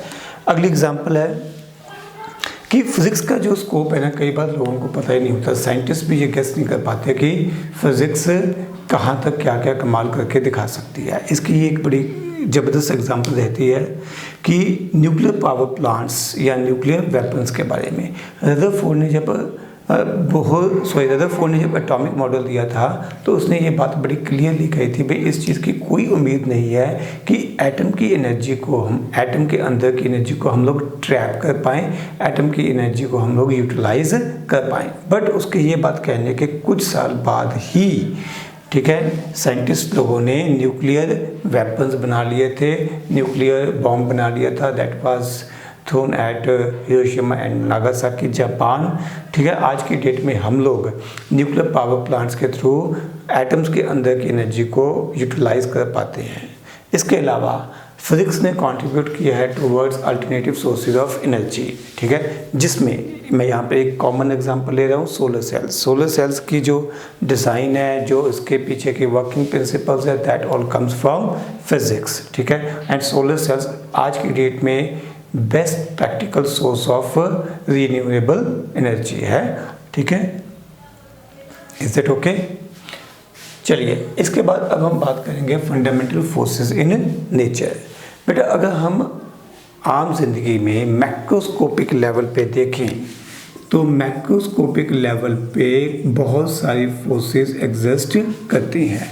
जैसे कि आप लोग कह सकते हो कि ग्रेविटेशनल फोर्स एग्जिस्ट करती है, जैसे कि आप लोग कह सकते हो कि चार्जेस के बीच में इलेक्ट्रिकल फोर्स एग्जिस्ट करती है, जैसे कि आप कह सकते हो कि मैग्नेट को अट्रैक्ट रिपेल करता है, या एक मैग्नेट किसी और मटेरियल लाइक आयरन को अपनी तरफ अट्रैक्ट या रिपेल करता है, तो मैग्नेटिक फोर्सेस एग्जिस्ट करती हैं। इसके अलावा आप लोगों ने जो और फोर्सेस आम लाइफ में डिस्कस की हैं, normal force, normal reaction, action and reaction are equal and opposite. इसके अलावा आप लोगों ने फ्रिक्शन को पढ़ा है। इसके अलावा आप लोगों ने पढ़ा है कि जो स्प्रिंग है उसको अगर हम कंप्रेस कर दें या खींच दें तो भी वो फोर्स एक्सर्ट करता है। इसके अलावा आप लोगों ने टेंशन तक खिंचाव, रस्सी को खींचते हैं तो रस्सी के अंदर, स्ट्रिंग के अंदर टेंशन पैदा होती है, टेंशन आप लोगों ने पढ़ी है। इसके अलावा आप लोगों ने शायद विस्कस फोर्स पढ़ी है या +1 में पढ़ोगे। विस्कस फोर्स क्या होती है? Friction offered by liquid. जब लिक्विड मोशन में है तो एक लेयर दूसरी लेयर के ऊपर जो फोर्स अप्लाई करती है, जो अपोजिंग फोर्स अप्लाई करती है, that is called viscous force. ये आप लोग अभी पढ़ोगे। इसके अलावा आपने 9th-10th में बायोंट फोर्स पढ़ी हुई है ना। तो आप ये सब फोर्सेस, इतनी सारी फोर्सेस पढ़ते हो। बट जो फंडामेंटल फोर्सेस इन नेचर हैं वो इतनी सारी फोर्सेस नहीं है, ठीक है। जैसे ये सारी फोर्सेस हम फंडामेंटल फोर्सेस में कंसिडर नहीं करते। These forces comes under category of derived forces, ठीक है, जो कि फंडामेंटल फोर्सेस से ड्राइव की गई हैं। बेसिकली ये फंडामेंटल फोर्सेस हैं। अगर माइक्रोस्कोपिक लेवल पे हम ध्यान से देखेंगे तो ये फंडामेंटल ही होंगी, ठीक है। बट ऊपर से ओवरव्यू देखने में ये हमें अलग से दिखाई देती हैं। Basically these are complex form of fundamental forces. अब जब आप लोग ये लेक्चर अटेंड करोगे, लेक्चर को समझोगे, तो हो सकता है इनमें से कोई फोर्स आपको ना पता हो। उसकी टेंशन नहीं लेनी है, हम एक एक फोर्स के ऊपर एक एक चैप्टर पढ़ने वाले हैं। डोंट वरी अबाउट दिस, ठीक है। अब हम बात करते हैं फंडामेंटल फोर्सेस में। फंडामेंटल फोर्सेस में भी एक तो हमारे पास आ जाती है gravitational force. Electricity and magnetic forces आपस में ये कंबाइन होके बन जाती है इलेक्ट्रोमैग्नेटिक फोर्सेस। ठीक है, इन दोनों को कंबाइन कर दो, ग्रेविटेशन, इन दोनों को मैं काट रहा हूँ, इन दोनों को कंबाइन करके हम लिख सकते हैं इलेक्ट्रोमैग्नेटिक फोर्स। उसके अलावा दो और फोर्सेस हम लोग डिस्कस करते हैं, एक है strong forces and last one is weak forces. Weak forces, तो हम इन फोर्सेस को अभी डिस्कस करेंगे। ठीक है, इनके बारे में बेटा जितना समझ आ जाए, जितना याद हो जाए वेल एंड गुड है। ठीक है, बहुत ज़्यादा मैं यहाँ पे डिस्कस कर भी नहीं सकता और ना ही बहुत ज़्यादा अभी आपको डिस्कस करना है, क्योंकि ग्रेविटेशन फोर्स की जैसे मैं बात करूँ तो ग्रेविटेशन पे हमारा एक पूरा चैप्टर है। अगर मैं इलेक्ट्रोमैग्नेटिक फोर्सेस के ऊपर बात करूँ तो +2 का हमारा 60 to 70% सिलेबस जो है वो इलेक्ट्रोमैग्नेटिक फोर्सेस के ऊपर है। स्ट्रॉन्ग फोर्सेस के ऊपर +2 में एक फुल चैप्टर आएगा और वीक फोर्सेस ना हम +1 में पढ़ेंगे ना हम +2 में पढ़ेंगे, सिर्फ यहाँ पर थोड़ी सी इंट्रोडक्शन देखते हैं। पर जितना मैं बता दूंगा उससे ज़्यादा आपको मन में बोझ नहीं डालना। अगर हम बात करें ग्रेविटेशनल फोर्स की, तो ग्रेविटेशनल फोर्स इकलौती वो फोर्स है जो कि पूरे यूनिवर्स को कंट्रोल करती है। ठीक है, स्टार्स का बनना, स्टार्स की डेथ होनी, एप्पल का ग्राउंड पे गिरना, मून का सन अर्थ के अराउंड घूमना, अर्थ का सन के अराउंड घूमना, ठीक है, आर्टिफिशियल सैटेलाइट्स का अर्थ के अराउंड घूमना, all these phenomenons are controlled by gravitational force. Although ये सबसे वीक फोर्स है, बट फिर भी ये सारे फिनोमिनस जो हैं, स्टार्स का बनना और डेथ तक भी पहुंचना, स्टार्स की भी डेथ होती है कुछ सालों बाद, करोड़ों सालों बाद स्टार्स भी ख़त्म हो जाते हैं, वो एक तरह से एक्सप्लोड हो जाते हैं। वो सब अब हमारे सिलेबस में नहीं है, but all these phenomenons are controlled by gravitational force. अगर ग्रेविटेशनल फोर्स की बात करें तो इसकी कुछ प्रॉपर्टीज़ हैं जो हमें यहाँ पे याद करनी चाहिए। This force is always attractive in nature. This force is always attractive in nature. ठीक है, दो मासेस के बीच में बात करता हूँ। मान लो मेरे पास दो मासेस है M1 M2। इन दो मासेस के बीच में सपोज डिस्टेंस है हमारे पास r, तो इन दो मासेस के बीच में लगने वाली ग्रेविटेशनल फोर्स का फॉर्मूला क्या होगा, Gm1 M2 by r square, where G stands for gravitational constant. G की वैल्यू ग्रेविटेशनल कांस्टेंट आपको याद है। इसके अलावा अगर मैं अगली प्रॉपर्टी कहूँ तो ग्रेविटेशनल फोर्स जो है it is long range force. ये बहुत दूर तक अपना इफेक्ट शो करती है। It is a long range force, लाखों करोड़ों अरबों खरबों किलोमीटर तक इसका इफेक्ट रहता है। It is a central force. Central force का मतलब होता है it acts along the line joining centers of two particles। मैं पार्टिकल्स का साइज बड़ा नहीं लूँगा, ठीक है, छोटे साइज के पार्टिकल्स ही लूँगा। जब साइज पार्टिकल्स का छोटा होता है तो इनको पॉइंट साइज कहते हैं या पॉइंट मास कहते हैं। ठीक है, जब साइज बहुत बहुत छोटा है तो पॉइंट मास कहते हैं। मान लो मेरे पास ये दो पॉइंट मासेस हैं M1 M2, तो मुझे इनमें अगर ग्रेविटेशनल फोर्स देखनी है तो ये होगी line joining these two particles. तो it act along the line joining two particles, इस तरह से एक्ट करती है। ये अट्रैक्टिव है तो फर्स्ट पार्टिकल के ऊपर F1 force acting on first particle due to second particle, F12 force acting on first particle due to second particle किस तरफ होगी, फर्स्ट पार्टिकल खींचेगा किस तरफ, अट्रैक्ट होगा टुवर्ड्स सेकंड पार्टिकल। ये फोर्स लग किस तरफ रही है, along the line joining to masses. Similarly ये फोर्स भी इधर को लगेगी, क्योंकि ये force along the line joining to masses लगती है, इसलिए हम इसको सेंट्रल फोर्स बोलते हैं। F21 का मतलब है force acting on second particle, यानी कि on M2 due to attraction exerted by M1। Attraction किसकी वजह से लग रही है, कौन सी फोर्स लगा रही है, gravitational force is acting here. It is always attractive, it is long range force, it is central force. ठीक है, it follows Newton's third law of motion. Newton's third law of motion. Third law of motion क्या होता है, action and reaction are equal and opposite. यानी कि जितनी force से M1 M2 को खींचेगा उतनी फोर्स से M2 M1 को अपनी तरफ खींचेगा। तो आपके मन में यहाँ पे डाउट आ सकता है, इसका मतलब जिस फोर्स से अर्थ पेन को खींच रही है उसी फोर्स से पेन को भी अर्थ को खींचना चाहिए। Answer yes. Third law of motion का एग्जैक्टली यही मीनिंग है कि force exerted by pen on earth या by earth on pen is same, ये फोर्स सेम रहती है। बट फिर क्वेश्चन अराइज होता है कि पेन ही क्यों नीचे गिरता है, अर्थ क्यों नहीं ऊपर आ जाती। Answer is mass. जिसका मास कम है, पेन का मास अर्थ के मास के मुकाबले में नेग्लिजिबल है, इसलिए इसमें एक्सेलरेशन ज़्यादा होगी, अर्थ में एक्सेलरेशन ना के बराबर होगी, इसलिए पेन ही नीचे को गिरेगा। ठीक है, but it follows Newton's third law of motion. It is weakest force in nature. हमने 4 फोर्सेस डिस्कस करनी है, ये वीकेस्ट फोर्स है नेचर में। ठीक है, बट फिर भी ये पूरे यूनिवर्स में जो स्टार्स के बनने टूटने उन सब चीज़ों को, गैलेक्सीज सबको कंट्रोल करती है। ठीक है, and graviton is field particle. ठीक है, बेसिकली ये लाइन आपको बिल्कुल समझ नहीं आनी, ना ही समझनी है। ठीक है, बियॉन्ड द स्कोप बस लिख रहा हूँ। ग्रेविटोन क्या है, एक इमेजिनरी फील्ड पार्टिकल है, एक पार्टिकल है जिनके आदान प्रदान की वजह से फोर्स लगती है। यूँ समझो ये M1 है, ये M2 है। ठीक है, ये ग्रेविटोन एक दूसरे को आपस में लेन देन कर रहे हैं, जिसकी वजह से आपस में अदला बदली की वजह से ग्रेविटेशनल फोर्स लगती है। ठीक है, it is conservative force, conservative force या कंजर्वेटिव इन नेचर। अभी आपको कंजर्वेटिव वर्ड का एग्जैक्ट मीनिंग तो नहीं पता, थोड़ा सा बताता हूँ। किसी फोर्स को कंजर्वेटिव कहा जाता है अगर work done by that force या work done against that force does not depend upon path followed. समझ नहीं आएगा, पहले एग्जांपल लेता हूँ।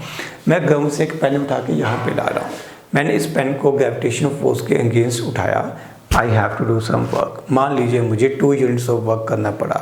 ठीक है, मैं सीधा पेन को उठा के ऊपर ले आया। अब दूसरे केस में पेन को मैं ऐसे घुमा घुमा घुमा के उसी पोजीशन पे फाइनली ले आता हूँ। अब दोनों तरीकों में फ़र्क था, जो पाथ फॉलो किया पेन को लाने के लिए अलग अलग था, बट यहाँ से पेन उठाया और फाइनली पेन जिस जगह पे पहुँचाया इनिशियल और फाइनल पोजीशन सेम थी। अगर इनिशियल और फाइनल पोजीशन सेम है तो वर्क डन भी सेम होगा, वर्क डन भी सेम होगा। और जो फोर्स इस रूल को फॉलो करती है उस फोर्स को हम कहते हैं conservative force. And gravitational force is conservative force in nature. अब मैं थोड़ा सा बोलता हूँ दोबारा से। A force is said to be conservative if work done by that force या work done against that force does not depend upon path followed, it only depends upon initial and final position. It only depends upon initial and final position. It does not depend upon path followed. ठीक है, such force is called conservative force. ठीक है, long range force, central force. ठीक है, आप लिख सकते हो it follows inverse square law. Inverse square law. Inverse square law क्या होता है, F is proportional to 1/r square. This is called inverse square law. तो ये इनवर्स स्क्वायर लॉ को फॉलो करती है। ठीक है, this is all about gravitational force and its properties. इतना आप याद रखो, ये प्रॉपर्टीज को एक बार याद जरूर कर लेना। उसके बाद अपने पास आती है ग्रेविटेशन फोर्स के बाद इलेक्ट्रोमैग्नेटिक फोर्स। इलेक्ट्रोमैग्नेटिक फोर्स के लगने की वजह पहले समझते हैं, फिर उसकी प्रॉपर्टीज की बात करेंगे। इलेक्ट्रोमैग्नेटिक फोर्स कहाँ पे लगती है ये डिस्कस करते हैं। वजह नहीं, पहले कहाँ पे। हम लोगों ने ये पढ़ रखा है कि अगर सिमिलर चार्जेस हैं तो एक दूसरे को क्या कहते हैं, रिपेल। अगर अपोजिट चार्जेस हैं, एक पॉजिटिव है एक नेगेटिव है, तो ये एक दूसरे को क्या कहते हैं, अट्रैक्ट। तो एक लोकेशन कब है, जब चार्जेस आपस में इंटरेक्ट करते हैं तो इलेक्ट्रोस्टैटिक फोर्स या इलेक्ट्रोमैग्नेटिक जनरल नाम कहें तो इलेक्ट्रोमैग्नेटिक फोर्स लगती है। दूसरी सिचुएशन, मान लो ये चार्ज मूव करना शुरू कर देता है, ठीक है। जब ये चार्ज मूव करेगा तो ये अपने पास अपने अराउंड मैग्नेटिक फील्ड डेवलप करेगा, विल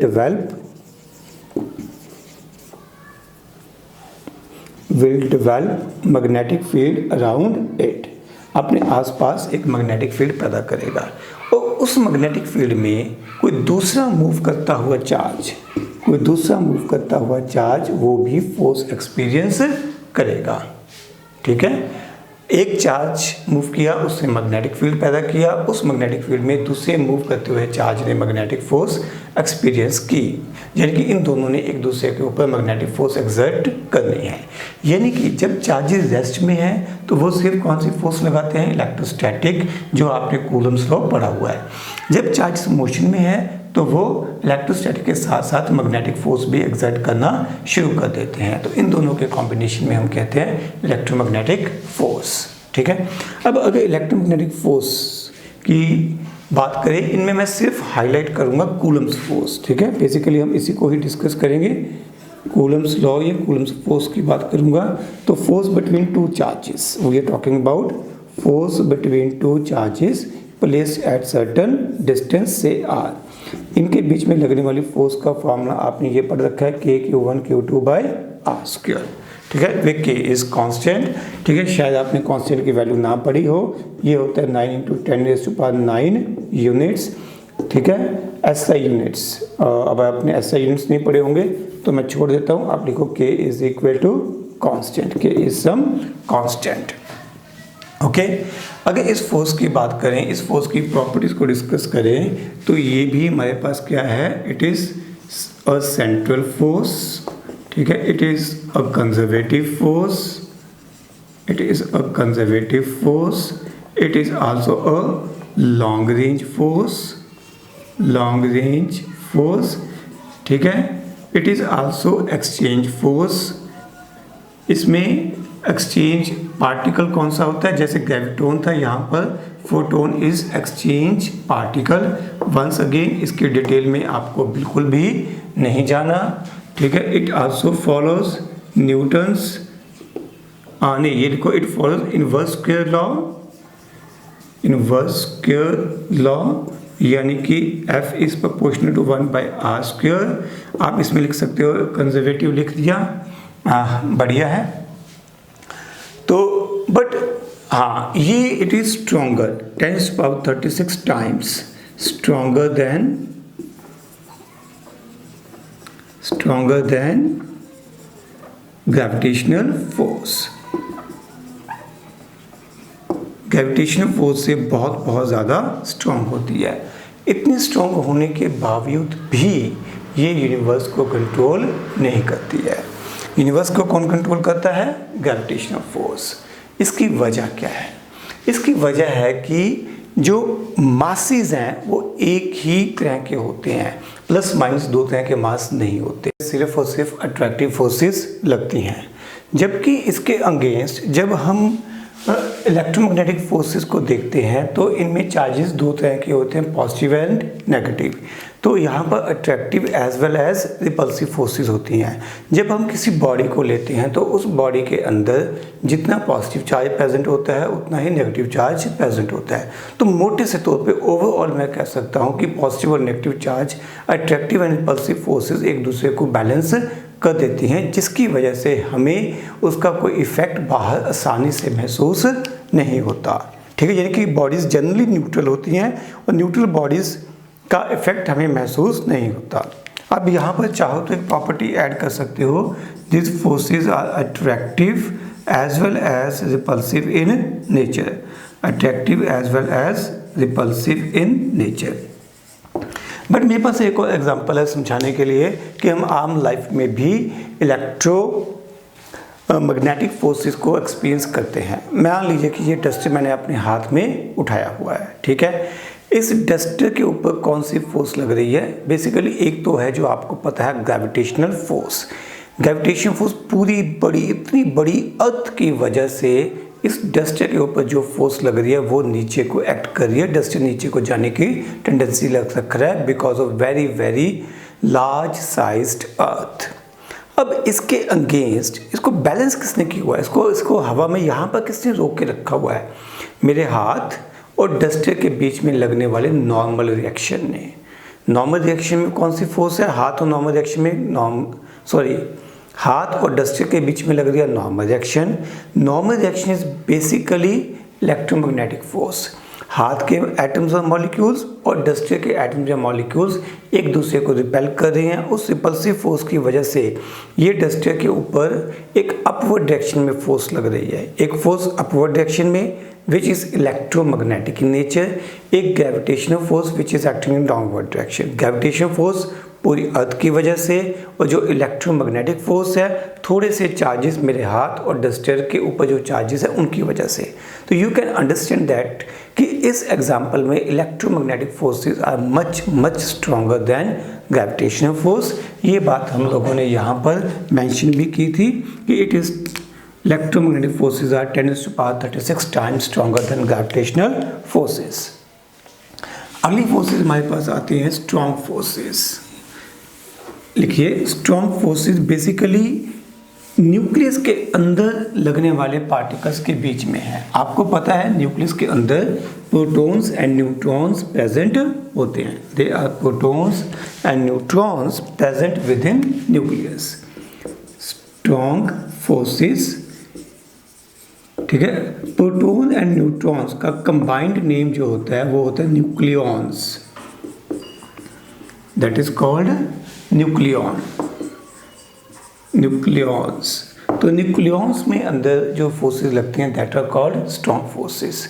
कंसेप्ट समझते हैं। देखो बेटा, अभी अभी हमने पढ़ा कि प्रोटॉन पॉजिटिव चार्ज में बड़ी स्ट्रॉन्ग फोर्सेस होती हैं। हमने ये भी डिस्कस किया कि इनकी वैल्यू 10⁻36 टाइम्स स्ट्रॉन्गर है देन ग्रेविटेशनल फोर्सेस। क्लियर है ना। अब रिपल्सिव फोर्सेस तब एक्ट कर रही हैं जब चार्जेस आपस में बहुत नज़दीक रखे हुए हैं। जो फोर्स का फॉर्मूला था वो था K/Q1Q2/r²। R की वैल्यू बहुत कम है, इसका मतलब ये फोर्स बहुत ज़्यादा होने वाली है। तो एक इलेक्ट्रोस्टैटिक फोर्स है और एक ग्रेविटेशनल फोर्स है। ग्रेविटेशन के फोर्स के फॉर्मूले में मैं ये वैल्यू लिखूंगा और ये क्लियर है कि electrostatic force is much much stronger than gravitational force. तो अगर इन पॉजिटिव चार्जेस, यहाँ पर मैंने न्यूट्रॉन्स शो नहीं किए, लो ठीक है। अब ये मत कहना कि सर आपने गिनती कम ज़्यादा कर दी है, बस ये तो सिर्फ एक समझाने के लिए है। तो यहाँ पर पॉजिटिव चार्जेस के बीच में बहुत स्ट्रॉन्ग रिपल्सिव फोर्सेस लग रही हैं। अगर सिर्फ यही दो फोर्सेस लग रही होती तो रिपल्सिव फोर्सेस इतनी स्ट्रॉन्ग होती कि ये न्यूक्लियस ब्लास्ट कर जाता, न्यूक्लियस स्टेबल हो ही नहीं सकता था। इसका मतलब यहाँ पर इस न्यूक्लियस के अंदर इन इलेक्ट्रोस्टैटिक फोर्सेस ऑफ रिपल्शन के अलावा कोई और फोर्स लग रही है which is basically attractive in nature, and that force is responsible for holding all these nucleons together. That force is called as strong force. This is strongest force in nature. This is strongest force in nature.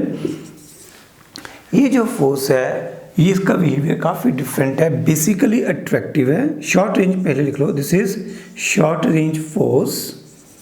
Short range force ज़्यादा दूर तक अपना effect show नहीं करती। Do not follow inverse square law. Square law सारा behaviour बिल्कुल उल्टा पुल्टा है, ठीक है। Not central forces, not conservative in nature, not conservative in nature, and इस केस में पाई मेजॉन, ये पार्टिकल्स हैं, तीन तरह के पार्टिकल्स होते हैं called as pi meson particles are exchange particles. These are called exchange particles. इनके लगने की, इनके आपस में अदला बदली होने की वजह से ये प्रोटॉन्स और न्यूक्लियॉन्स आपस में जुड़े रहते हैं। This forces does not depend upon does not depend upon charge. ठीक है, कि पॉजिटिव चार्ज है या न्यूट्रल है, प्रोटॉन है या न्यूट्रॉन है, उनके ऊपर डिपेंड नहीं करती। These are saturated forces. Saturated forces का मतलब होता है कि एक पार्टिकल अपने आसपास के पार्टिकल्स को ही फोर्स लगा सकता है। ऐसा नहीं है कि एक न्यूक्लियन बाकी सभी न्यूक्लियंस के ऊपर गारंटीड ही है कि फोर्स लगाएगा, नहीं। एक ने अपने आसपास की फोर्स लगाई, उससे अगले ने उसके अपने आसपास के, उसके अगले ने उसके अपने आसपास के अराउंड के पार्टिकल्स के ऊपर फोर्स लगाई। Such forces called saturated forces. ठीक है, these forces are spin dependent. These forces are spin dependent। Actually जब हम ज़्यादा डिटेल में पढ़ते हैं तो हम ये पढ़ते हैं जो प्रोटॉन्स एंड न्यूट्रॉन्स हैं ये स्पिन करते हैं।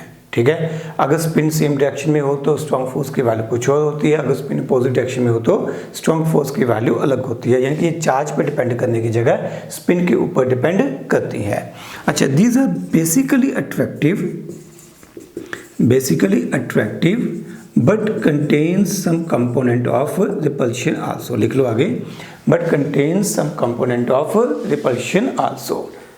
ठीक है, मतलब क्या है कि ये कुछ हद तक, कुछ डिस्टेंस तक तो अट्रैक्टिव रहती हैं, उसके बियॉन्ड अगर हम डिस्टेंस को बहुत कम कर दें, मुझे एग्जैक्ट वैल्यू याद नहीं है, शायद 0.4 फर्मी होता है। ठीक है, आपको you need to verify this. ठीक है, याद ना भी करोगे तो कोई फ़र्क नहीं पड़ता। ये मैं लिख रहा हूँ 0.5 फर्मी, सॉरी 0.4 फर्मी। एक फर्मी होता है 10⁻⁻15 मीटर। तो इस रेंज तक तो ये अट्रैक्टिव होती हैं, और अगर डिस्टेंस इससे कम हो जाता है तो इसमें अट्रैक्टिव की जगह रिपल्सिव कंपोनेंट आ जाता है। इसका लॉजिक क्या है, ये अगर ये सिर्फ अट्रैक्टिव रहेंगी तो न्यूक्लियॉन्स पास आते चले जाएंगे और अल्टीमेटली न्यूक्लियस कोलैप्स कर जाएगा। यानी कि न्यूक्लियस का साइज ही हम डिफाइन नहीं कर सकते। इसका मतलब ये है कि कुछ हद तक तो पास आते हैं, उसके बाद फर्दर नज़दीक आना न्यूक्लियॉन्स बंद कर देते हैं। बंद क्यों कर देते हैं? क्योंकि अब जो स्ट्रॉन्ग फोर्सेस हैं, अब उनका कुछ रिपल्सिव कंपोनेंट भी एग्जिस्ट करता है। ठीक है, तो ओवरऑल एक इक्विलिब्रियम एस्टेब्लिश हो जाता है। उस इक्विलिब्रियम के ऊपर मैक्सिमम स्टेबिलिटी रहती है, नेट फोर्स की वैल्यू 0 हो जाती है। ओके, ख़त्म हो गया वैसे तो, बट स्ट्रॉन्गेस्ट फोर्स में एक चीज़ बतानी यहाँ पे रह गई कि these are 100 times stronger than electrostatic forces। यानी कि 10⁻38 times stronger than gravitational forces। S for strong forces, this is gravitational force। ठीक है, स्ट्रॉन्ग फोर्सेस का दूसरा नाम हम न्यूक्लियर फोर्सेस भी कहते हैं। These are also called nuclear forces. ठीक है, इसके बाद हमारे पास लास्ट फोर्स बची है वीक फोर्स। वीक फोर्स के बारे में आपने कुछ भी ज़्यादा पढ़ना सुनना नहीं है, नाक कान आँख बंद कर लेने हैं। जितना मैं बता रहा हूँ ये ज़रूरत से ज़्यादा है। वीक फोर्सेस जो हैं ये सिर्फ एक्ट करते हैं सब एटॉमिक पार्टिकल्स के बीच में। ठीक है, सब एटॉमिक पार्टिकल्स के बीच में एक्ट करते हैं कि नाम बेशक इनका वीक है, बट ये इतनी भी वीक नहीं है। ठीक है, these forces are 10⁻25 times stronger than gravitational forces। ठीक है, these forces acts between सब एटॉमिक पार्टिकल्स। अभी मैं एक एग्जांपल भी लूँगा। सब एटॉमिक पार्टिकल्स के बीच में ये एक्ट करती हैं। इनकी रेंज बहुत ही कम होती है, इसलिए हम आम जिंदगी में ये एग्जैक्ट डाटा देखना पड़ेगा, मैं इसलिए अप्रॉक्सीमेट लिख रहा हूँ। तो इनकी रेंज सिर्फ यहाँ तक होती है, बहुत दूर तक अपना इफेक्ट शो नहीं करती हैं। इसकी एक एग्जांपल लेते हैं कि मान लीजिए एक न्यूट्रॉन है, न्यूट्रॉन टूटता है एक प्रोटॉन में, एक न्यूट्रॉन ब्रेक होता है प्रोटॉन में, साथ में एक इलेक्ट्रॉन, साथ में एक पार्टिकल बाहर आता है, ये वाला। इस पार्टिकल, ये है हमारे पास इलेक्ट्रॉन, उसके बाद ये है हमारे पास एंटी न्यूट्रिनियो पार्टिकल। ठीक है, ये कुछ पार्टिकल्स आपके लिए नए हो सकते हैं। आपने कभी ये भी नहीं पढ़ा होगा कि एक न्यूट्रॉन के भी टोटे हो सकते हैं। ठीक है, this neutron can be break up into, या it breaks into proton, electron and one more particle known as anti neutrino particle. Similarly जो एक प्रोटॉन है उसकी भी फर्दर ब्रेकिंग हो सकती है। ये एक न्यूट्रॉन, एक पॉजिट्रॉन, एक न्यूट्रिनो पार्टिकल में ब्रेक कर जाता है। ये नया पार्टिकल है फिर से आपके लिए, this is called positron and this is called neutrino particle. ठीक है, तो अब जब ये पार्टिकल्स आपस में इंटरेक्ट करते हैं, ठीक है, इलेक्ट्रॉन्स एंड पॉजिट्रॉन इंटरेक्ट करते हैं तो कुछ फोर्सेस एक्सर्ट करती हैं, इनको हम लेप्टॉन्स कहते हैं। इन पार्टिकल्स की कुछ कैटेगरीज होती हैं, दैट इज कॉल्ड लेप्टॉन्स। तो इस तरह के पार्टिकल्स में जब आपस में फोर्सेस लगती हैं, इन फोर्सेस को हम वीक फोर्सेस कहते हैं। ऑल्दो नाम वीक है बट ये इतनी भी वीक नहीं होती। These forces are 10⁻25 times stronger than gravitational forces. आप इसमें लिख सकते हो the force of attraction between leptons during nuclear reaction is called weak nuclear force। देखो, the force of attraction between leptons during nuclear reaction is called weak nuclear force। ठीक है, force of attraction between leptons during nuclear reaction is called weak nuclear force। तो basically यहाँ पे जो मैं example ले रहा हूँ, electron, positron, neutrino, anti neutrino, ये सब पार्टिकल्स लेप्टॉन्स की कैटेगरी में आते हैं और इन पार्टिकल्स में जो आपस में इंटरेक्टिव फोर्सेस लगती हैं that are called weak forces. Okay, इसके बाद हम लोग डिस्कस करेंगे कुछ लॉ ऑफ कंजर्वेशंस। देखो बेटा, फिजिक्स में 4 हमने बेसिक फोर्सेस पढ़ी हैं और कुछ लॉज ऑफ कंजर्वेशन है। ये लॉज ऑफ कंजर्वेशन सब जगह यूनिवर्सली फॉलो होते हैं। यहाँ कहीं पे मान लो कि न्यूटन्स लॉ भी फॉलो नहीं हो रहे, वहाँ पर भी law of conservation of linear momentum, law of conservation of angular momentum follow होते हैं। ओके, ये मैंने क्या बोल दिया कि न्यूटन्स लॉ फॉलो नहीं होते। आपको याद है मैंने थोड़ी देर पहले समझाया था कि 2 तरह की हम फिजिक्स पढ़ते हैं, एक न्यूटोनियन मैकेनिक्स, एक क्वांटम मैकेनिक्स। न्यूटोनियन मैकेनिक्स सिर्फ और सिर्फ मैक्रोस्कोपिक वर्ल्ड के लिए है, बड़ी दुनिया के लिए है, आम जिंदगी में देखने के लिए जो ऑब्जेक्ट्स हैं या फिर स्टार्स, प्लैनेट्स, गैलेक्सीज, इनको समझने के लिए है। बट जो क्वांटम मैकेनिक्स है ये सब एटॉमिक पार्टिकल्स के लिए है। तो यहाँ कहीं पे भी अगर हम कहें कि न्यूटन्स लॉ यानी कि सब एटॉमिक पार्टिकल्स में जब न्यूटन्स लॉ फेल हो जाते हैं, हम उनको अप्लाई नहीं कर पाते, वहाँ पर भी these laws of conservation applicable रहते हैं। ठीक है, तो हम यहाँ पर कुछ लॉज पढ़ेंगे जिसमें शुरुआत मैं करूँगा law of conservation of energy से। Law of conservation of energy, आप लोगों ने ये स्टेटमेंट बचपन से ही पढ़ी है, energy can neither be created not be destroyed, it can be converted from one form to another form. और इसकी आपने बहुत सारी एग्जांपल्स की हुई हैं। आपने कहा कि भैया मैंने एक पेन को ड्रॉप किया, पेन नीचे गिरा, शुरू में पेन के पास पोटेंशियल एनर्जी थी, जैसे जैसे पेन नीचे गिरा इसकी पोटेंशियल एनर्जी का लॉस हो गया और इसकी काइनेटिक एनर्जी का गेन हो गया, तो एनर्जी एक फॉर्म से दूसरी फॉर्म में कन्वर्ट हो गई है। तो यहाँ पर law of conservation of energy follow हो रहा है। फिर आप में से एक बच्चा ऑब्जेक्शन करेगा, नहीं सर कई बार की होंगे जी पेन आप नीचे सिटीदा नीचे जाते डिग पैंदा वापस बाउंस बैक करता ही नहीं का, यानी कि उसकी सारी की सारी काइनेटिक एनर्जी कहीं गायब हो जाती है।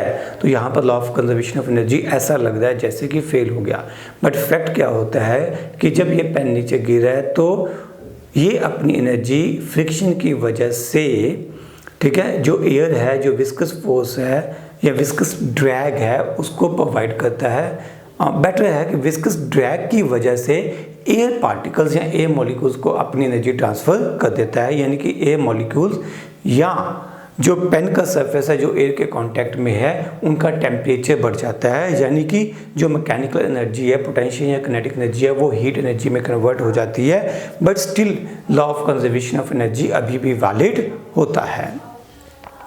ओके, तो इसमें अगर पेन नीचे गिर रहा है तो मैं ये कह सकता हूँ पेन प्लस एयर। अब पूरी एयर को डिफाइन करना मुश्किल है, तो मैं कह सकता हूँ कि पूरे यूनिवर्स की एनर्जी जो है वो कांस्टेंट रहती है। हम उसको मेज़र नहीं करने वाले, बट हम सिर्फ ये कह सकते हैं कि पूरे यूनिवर्स की एनर्जी कांस्टेंट रहती है, ऑल्दो एनर्जी एक फॉर्म से दूसरी फॉर्म में कन्वर्ट हो सकती है। बट फिर इसमें से आप में से कुछ बच्चे कहेंगे कि सर अब तो E is equal to mc² आ गया, आइंस्टाइन इक्वेशन आ गई है, तो इसमें तो मास को एनर्जी में कन्वर्ट किया जा सकता है, एनर्जी को मास में कन्वर्ट किया जा सकता है। बात बिल्कुल सही है बेटा। अभी हमने लिखा था law of conservation of energy, इसमें कोई शक नहीं था। ये लॉ तब तक फॉलो होता है जब तक कि मास और एनर्जी आपस में इंटरकन्वर्टिबल नहीं होते। अगर ज़्यादा डिटेल में पढ़ते हैं, जैसे कि हम न्यूक्लियर रिएक्शंस में जनरली देखते हैं, न्यूक्लियर रिएक्शंस में मास और एनर्जी आपस में कन्वर्ट हो पाते हैं। जैसे कि आपने यूरेनियम की फिशन पढ़ी होगी, यूरेनियम 235 जब एक स्लो मूविंग न्यूट्रॉन से स्ट्राइक करता है तो ये क्रिप्टॉन एंड बेरियम में कन्वर्ट हो जाता है with the emission of 3 neutrons. Krypton and barium में कन्वर्ट हो जाता है with the emission of 3 neutrons. तो इस केस में एनर्जी रिलीज होती है। यहाँ पर मास डिफेक्ट आता है, कुछ ना कुछ मास का लॉस होता है। शुरू में जो रिएक्टेंट्स हैं उनका मास ज़्यादा होता है, जो प्रोडक्ट्स है उनका मास कम होता है। जो इन दोनों के मास का डिफरेंस है which is technically called mass defect. This mass defect appears in the form of energy, और इस एग्जाम्पल में ये energy of the order of 200 mega electron volt होती है। तो इस तरीके से एनर्जी रिलीज होती है, यहाँ पर मास एनर्जी में कन्वर्ट होता है। बट यहाँ मतलब वो जगह यहाँ पर मास एनर्जी में कन्वर्ट नहीं होता, वहाँ पर आप law of conservation of energy लगा सकते हो। यहाँ पर मास एनर्जी में कन्वर्ट होता है तो आप law of conservation of mass energy equivalence लगा सकते हो। मास एनर्जी इक्विवेलेंस का मतलब क्या है कि पूरे यूनिवर्स की एनर्जी प्लस जितना भी मास है उसको एनर्जी में कन्वर्ट कर लें, तो उन सब का जो टोटल है, उन सब का जो सम है, दैट विल रिमेन कंजर्व। ठीक है, दैट विल रिमेन कांस्टेंट। देखो बेटा, न्यूक्लियर रिएक्शंस आपने, मुझे नहीं लगता कि सिवाय न्यूक्लियर रिएक्टर के कहीं और पढ़ी होंगी, शायद एक आधी ऐसी ही इक्वेशन पढ़ी होगी, इससे बियॉन्ड आप लोग नहीं गए होंगे, है ना। आपने मैक्सिमम केमिकल रिएक्शंस पढ़े हैं, तो केमिकल रिएक्शन में आप law of conservation of mass definitely लगाते हो। लॉ ऑफ कंजर्वेशन ऑफ मास कैसे लगाते हो, आप केमिकल इक्वेशन को दोनों साइड से बैलेंस करते हो। तो basically you just want to apply law of conservation of mass. Mass of the reactants is should be equal to mass of product. जो केमिकल रिएक्शंस होते हैं ना, उनमें कोई न्यूक्लियस के लेवल तक पंखा नहीं होता, उसमें सिर्फ जो आउटरमोस्ट ऑर्बिट में घूम रहे इलेक्ट्रॉन्स हैं वो आपस में बॉन्ड्स बनाते हैं। आपने कोवेलेंट बॉन्ड्स, आयनिक बॉन्ड्स, ठीक है, वैन डर वाल्स फोर्सेस वगैरह पढ़ी होंगी। तो यहाँ पर वो कोवेलेंट बॉन्ड्स, जो भी केमिकल लोचा होता है वो सिर्फ इलेक्ट्रॉन्स के बाहर लेवल में होता है, और उन केस में एनर्जी की जो एक्सचेंज है, एनर्जी की वैल्यूज है, बहुत कम होती है। ठीक है, बट यहाँ पर जब हम न्यूक्लियर रिएक्शन की बात करते हैं तब मास डिफेक्ट बहुत ज़्यादा होता है, और जिस केस में एनर्जी भी ज़्यादा रिलीज होती है, यहाँ पर मास डिफेक्ट सिग्निफिकेंट हो जाता है। देखो यहाँ पर एनर्जी किस फॉर्म में रिलीज हो रही है, मेगा इलेक्ट्रॉन वोल्ट। एक मेगा कितना होता है, 10⁻⁶ इलेक्ट्रॉन वोल्ट। इतनी एनर्जी रिलीज हो रही है। Electron volt is units of energy. ठीक है, तो जब हम कोई केमिकल रिएक्शन करते हैं, एंडोथर्मिक रिएक्शन हो, एक्सोथर्मिक रिएक्शन हो, उनमें जो एनर्जी की वैल्यू होती है वो फ्यू इलेक्ट्रॉन वोल्ट्स होती है। कुछ एनर्जी ये एब्जॉर्ब करते हैं, few electron volt of energy release करते हैं। तो उस केस में मास डिफेक्ट जो है वो सिग्निफिकेंट नहीं होता, उसको हम कैलकुलेशन में कंसिडर नहीं करते। बट न्यूक्लियर रिएक्शन में मास एनर्जी और एनर्जी मास में कन्वर्ट हो सकते हैं। ठीक है, तो this was law of conservation of mass as well as law of conservation of energy. मैंने दोनों एक साथ डिस्कस कर दिए। उसके बाद हमारे पास आता है law of conservation of linear momentum. Law of conservation of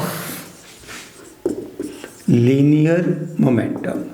आप लोगों ने 9th क्लास में मोशन वाले या लॉज ऑफ मोशन वाले चैप्टर में लीनियर मोमेंटम P पढ़ा था। P is equal to m into v. P तब आपने पढ़ा था, P is a vector quantity, इसकी डायरेक्शन होती है। ठीक है ना। तो लीनियर मोमेंटम कंजर्वेशन का मतलब क्या होता है, if we have an isolated system. Isolated system का मतलब क्या है कि उसके ऊपर बाहर से कोई फोर्स एक्ट नहीं कर रही। For isolated system, momentum of the system remains constant. ये जो p के ऊपर वेक्टर डाला है, एरो डाला है, ये रिप्रेजेंट कर रहा है कि momentum is a vector quantity system. पूरे सिस्टम का मोमेंटम, एक पार्टिकल का नहीं, पूरे सिस्टम का मोमेंटम जो है वो कांस्टेंट रहता है या कंजर्व रहता है। यानी कि जो सिस्टम का इनिशियल मोमेंटम है p इनिशियल, जो सिस्टम का इनिशियल मोमेंटम है वही सिस्टम का फाइनल मोमेंटम भी होगा। Initial momentum of the system is equal to final momentum of the system. जैसे एक एग्जांपल लेते हैं, मान लीजिए एक आपने मोस्ट प्रोबेबली रेडियो एक्टिविटी पढ़ी हुई है ना। मान लीजिए मेरे पास एक न्यूक्लियस है यूरेनियम का, ठीक है। ये रेडियो एक्टिव न्यूक्लियस है, तो ये डिसइंटीग्रेट हो रहा है। डिसइंटीग्रेट का मतलब है कि इसमें से कोई पार्टिकल्स बाहर आ रहे हैं। मान लीजिए कि शुरू में ये रेस्ट पे था, ठीक है, इसकी स्पीड कितनी थी 0, यानी कि इसका इनिशियल मोमेंटम भी कितना था 0, इसका इनिशियल मोमेंटम भी 0 था। अब यूरेनियम का एटम डिसइंटीग्रेट हो गया, इससे एक अल्फा पार्टिकल बाहर आ गया। मुझे याद नहीं है, शायद यहाँ पे थोरियम बनता है, ठीक है, आपको ये चेक करना पड़ेगा, गलत हो जाए तो माफ़ कर देना, ठीक है। तो यहाँ पर एक अल्फा पार्टिकल बाहर आता है, अल्फा पार्टिकल आगे को जाएगा विद सम वेलोसिटी, तो थोरियम को भी पीछे को जाना ही पड़ेगा। This is law of conservation of linear momentum. Concept समझो, इनिशियल मोमेंटम 0 था। अगर मैं ये मान लूँ कि थोरियम चला ही नहीं, thorium remains at rest as uranium was at rest, तो अल्फा पार्टिकल आगे चल पड़ा, क्योंकि अल्फा पार्टिकल का कुछ मोमेंटम आ गया। शुरू में मोमेंटम 0 है, तो फाइनल में मोमेंटम 0 नहीं है, तो law of conservation of linear momentum यहाँ पे फेल हो जाएगा, ठीक है। बट अगर थोरियम पीछे को चलना शुरू कर देता है तो एट मोमेंटम 0 जितना इनिशियल मोमेंटम था उतना फाइनल मोमेंटम था, law of conservation momentum follow हो जाएगा। तो this is one example where we can apply law of conservation of linear momentum. जब आप इन लॉज को ध्यान में रखते हो, जो बेसिक लॉज हैं, जैसे law of conservation of linear momentum, अभी पढ़ने वाले law of conservation of angular momentum, जब इन लॉज को पढ़ते हो तो आपकी पूरी फिजिक्स में प्रॉब्लम सॉल्विंग टेक्निक्स बहुत कंफर्टेबल हो जाती हैं। आपको कोई भी कॉम्प्लिकेटेड सिस्टम आता है, यहाँ पे आपके दिमाग में कुछ काम नहीं कर रहा, ठीक है। Even in any complicated system जो साइंटिस्ट लोग यूज़ करते हैं, वहाँ पर भी ये लॉज अप्लाई किए जाते हैं to understand things in a better वे।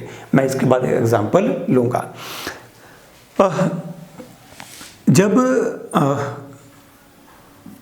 हाँ जी, तो मेरे ध्यान में आ रहा है कि जो अभी मैंने रिएक्शन लिखा था ना, एक जो न्यूट्रॉन है वो ब्रेक करता है एक प्रोटॉन में, ठीक है, with 1 electron and with the emission of anti neutrino particle, ठीक है। ये जो एंटी न्यूट्रिनो पार्टिकल की डिस्कवरी हुई थी, ठीक है, that was on the basis of law of conservation of energy, law of conservation of linear momentum and law of conservation of angular momentum.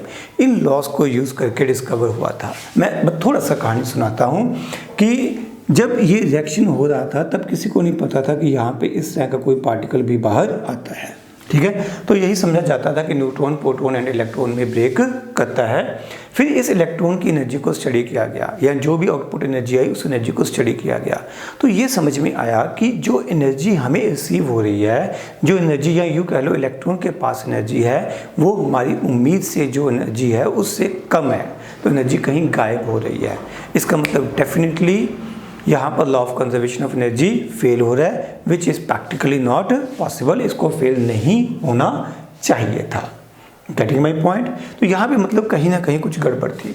उसके बाद मोमेंटम्स को स्टडी किया गया, I will say better angular momentums, ठीक है। तो angular momentums को जब चेक किया गया तो यहाँ पर भी law of conservation of angular momentum फिर से फेल होता हुआ नजर आ रहा था। तो फिर ये बोला गया कि भाई यहाँ पे एक और पार्टिकल बाहर आ रहा है which is known as anti neutrino particle. अब जो एनर्जी बाहर आती है वो ये इलेक्ट्रॉन और एंटी न्यूट्रिनो पार्टिकल्स आपस में शेयर कर लेते हैं। टोटल एनर्जी उतनी ही बाहर आ रही है जितनी हम उम्मीद कर रहे थे, बट ये एनर्जी ये दोनों आपस में बांट लेते हैं। इसलिए एक्सपेरिमेंटल डाटा के थ्रू हमें इलेक्ट्रॉन के पास कम एनर्जी महसूस होती है।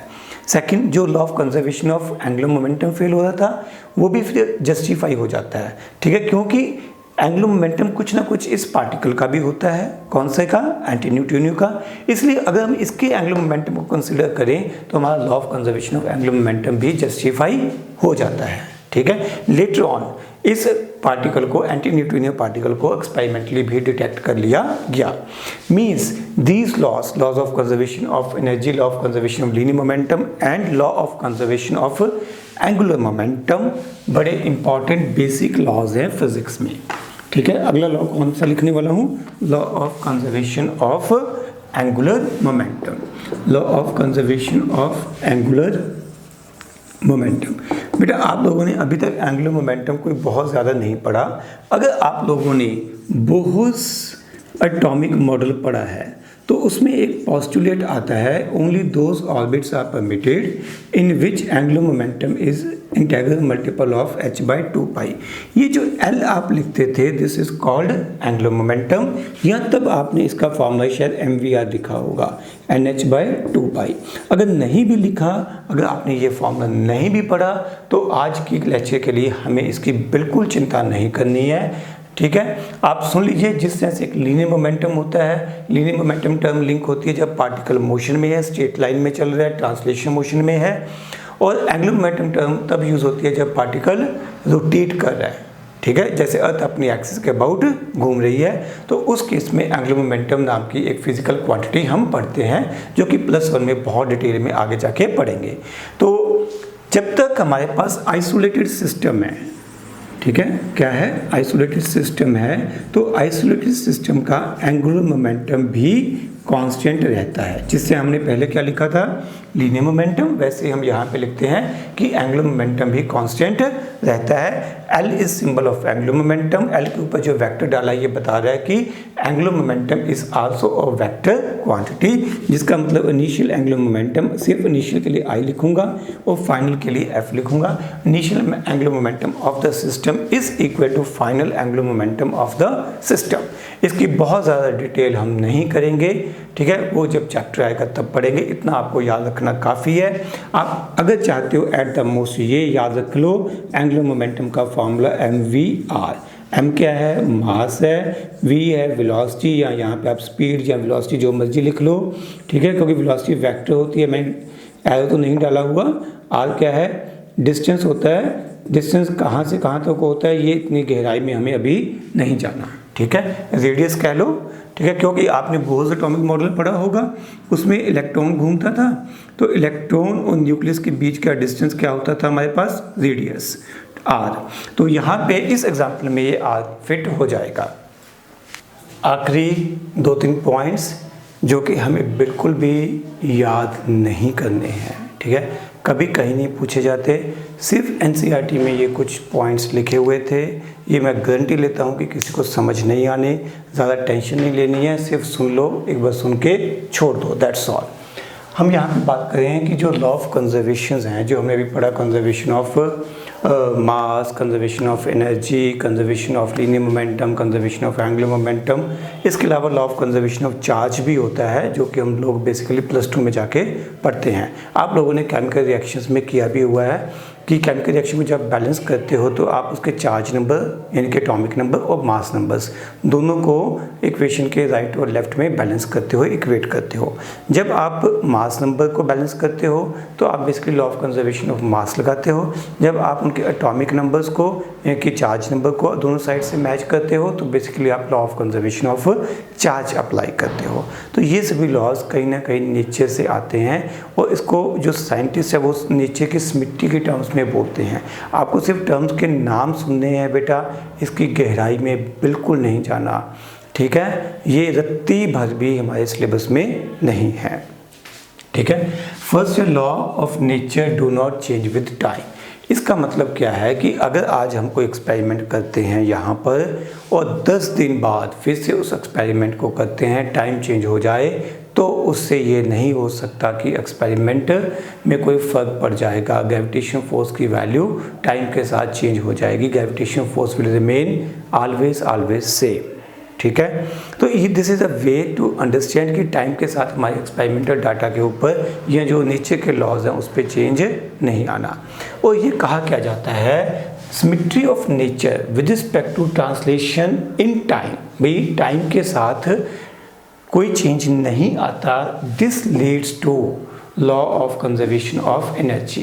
ये यहाँ से कैसे बनती है बेटा, भूल जाओ। पूछना भी नहीं, सोचना भी नहीं, ठीक है। We are already doing good enough, joule से ज़्यादा पढ़ रहे हैं, बट सिर्फ ये ध्यान रखना है symmetry of nature with respect to translation in time is equivalent to conservation of energy.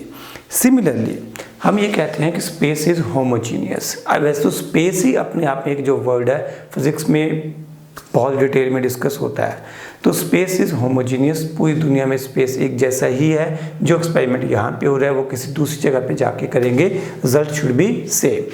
अब ये मत कहना कि अगर हमने एक्सेलेरेशन ड्यू टू ग्रेविटी अपने घर पे मेजर की है और बाद में हमने जाके माउंट एवरेस्ट पे मेजर की है तो सर जी की वैल्यू तो अलग अलग आई है।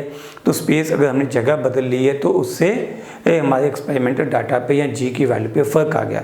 बेटा आपने वहाँ पे प्लेस चेंज किया है, ठीक है। हम यहाँ पे वर्ड थोड़ा जनरल वर्ड है space. Space in the universe is same, is homogeneous everywhere, ठीक है। ये कोई मैटर नहीं करता कि दुनिया के इस किनारे में गैलेक्सी के इस हिस्से में जी की वैल्यू कुछ और होगी, G means gravitational constant capital G, और दुनिया के दूसरे हिस्से में कहीं जाके, ठीक है, दूसरी गैलेक्सी के दूसरे हिस्से में जाके जी की वैल्यू कुछ और हो जाएगी, ऐसा कुछ नहीं होता, ठीक है।